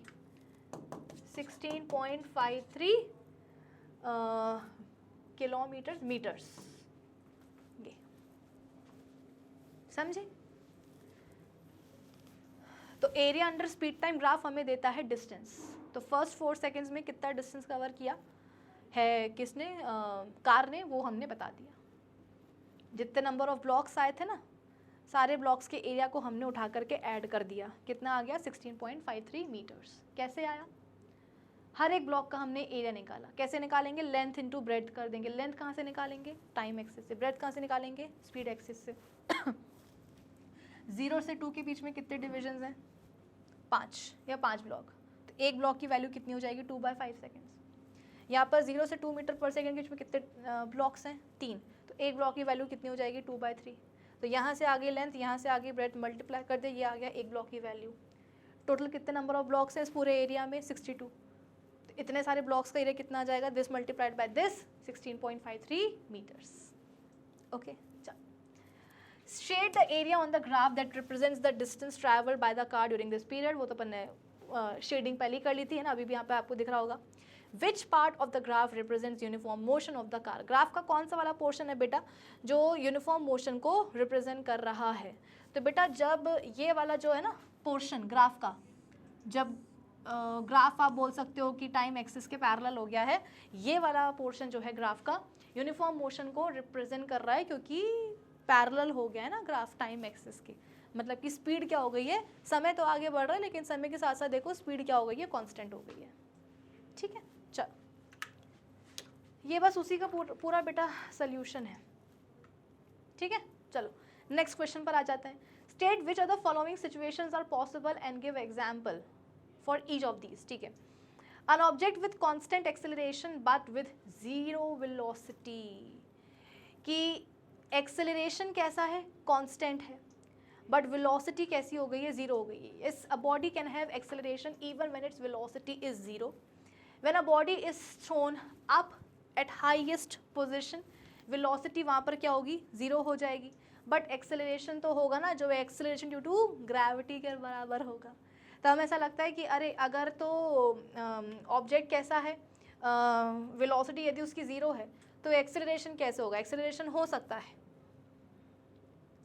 अगर वेलोसिटी ज़ीरो है तो भी एक्सेलरेशन हो सकता है। एग्जाम्पल क्या है कि ऑब्जेक्ट को ऊपर फेंका गया है, मैक्सिमम हाइट पर पहुंचने पर क्या होगा? वेलोसिटी ज़ीरो हो जाएगी, लेकिन उस पॉइंट पर भी तो क्या होगा? एक्सेलरेशन होगा ना, जो कि एक्सेलरेशन ड्यू टू ग्रेविटी के बराबर होगा। ठीक है, चलो next. An object moving in certain direction with an acceleration in the perpendicular direction। बेटा ये होता है किसमें? यूनिफॉर्म सर्कुलर मोशन में। सर्कुलर मोशन में क्या होता है? यही तो होता है कि सर्कुलर मोशन या सर्कुलर जो ट्रैक है, जो पाथ है, किसी भी पॉइंट पर ऑब्जेक्ट, मतलब एक सर्कुलर पाथ है, उसके अलोंग क्या हो रहा है? ऑब्जेक्ट मूव कर रहा है। तो उस पाथ के किसी भी पॉइंट पर यदि आपको वेलोसिटी का डायरेक्शन पता करना है तो आप क्या करते हो? एक टेंजेंट ड्रॉ कर देते हो, है ना। तो बस ये वही तो है। Yes, in circular motion the objects move with constant speed due to continuous change in the direction, motion जो होगा वो कैसा होगा? एक्सेलरेटेड होगा। ओके, चलो next question. An artificial satellite is moving in a circular orbit of radius this much. Okay. Calculate its speed if it takes 24 hours to revolve around the earth। एक satellite है बेटा, artificial satellite, जो अर्थ के around क्या कर रही है? Revolve कर रही है। उसका रेडियस कितना है सर्कुलर ऑर्बिट का? 42,250 किलोमीटर है, और 24 आवर्स उसको लग रहे हैं अर्थ का एक चक्कर लगाने में। तो उसकी स्पीड कितनी होगी? कोई बहुत बड़ी बात नहीं है। स्पीड निकालने के लिए क्या करेंगे? 2πr/t कर देंगे। 2πr/t का मतलब क्या है बेटा? 2πr का मतलब है डिस्टेंस, जो कि होगा क्या? सर्कुलर ऑर्बिट के सर्कमफेरेंस के बराबर, और टाइम जो उसको लगेगा एक चक्कर लगाने में। ठीक है, तो 2 × पाई की वैल्यू रख लेना 22/7। टाइम कितना लग रहा है उसको? 24 आवर्स, और वो कितना आ जाएगा? Radius 42 kilometre, 250 like that. जब आप इसको पूरे को सॉल्व करोगे तो आपका जो आंसर है बेटा वो इतना आ जाएगा, 3.07 किलोमीटर्स। ठीक है, चलो, तो आज के सेशन के लिए बस इतना ही बेटा। सारी वैल्यूज उसमें पुट कर देनी है, बाकी तो ऐसा कुछ करना नहीं था उसमें। ठीक है, चलो, तो आज के सेशन के लिए बस इतना ही। अब हम मिलेंगे अपने अगले सेशन में, और अगले सेशन में हम क्या करेंगे?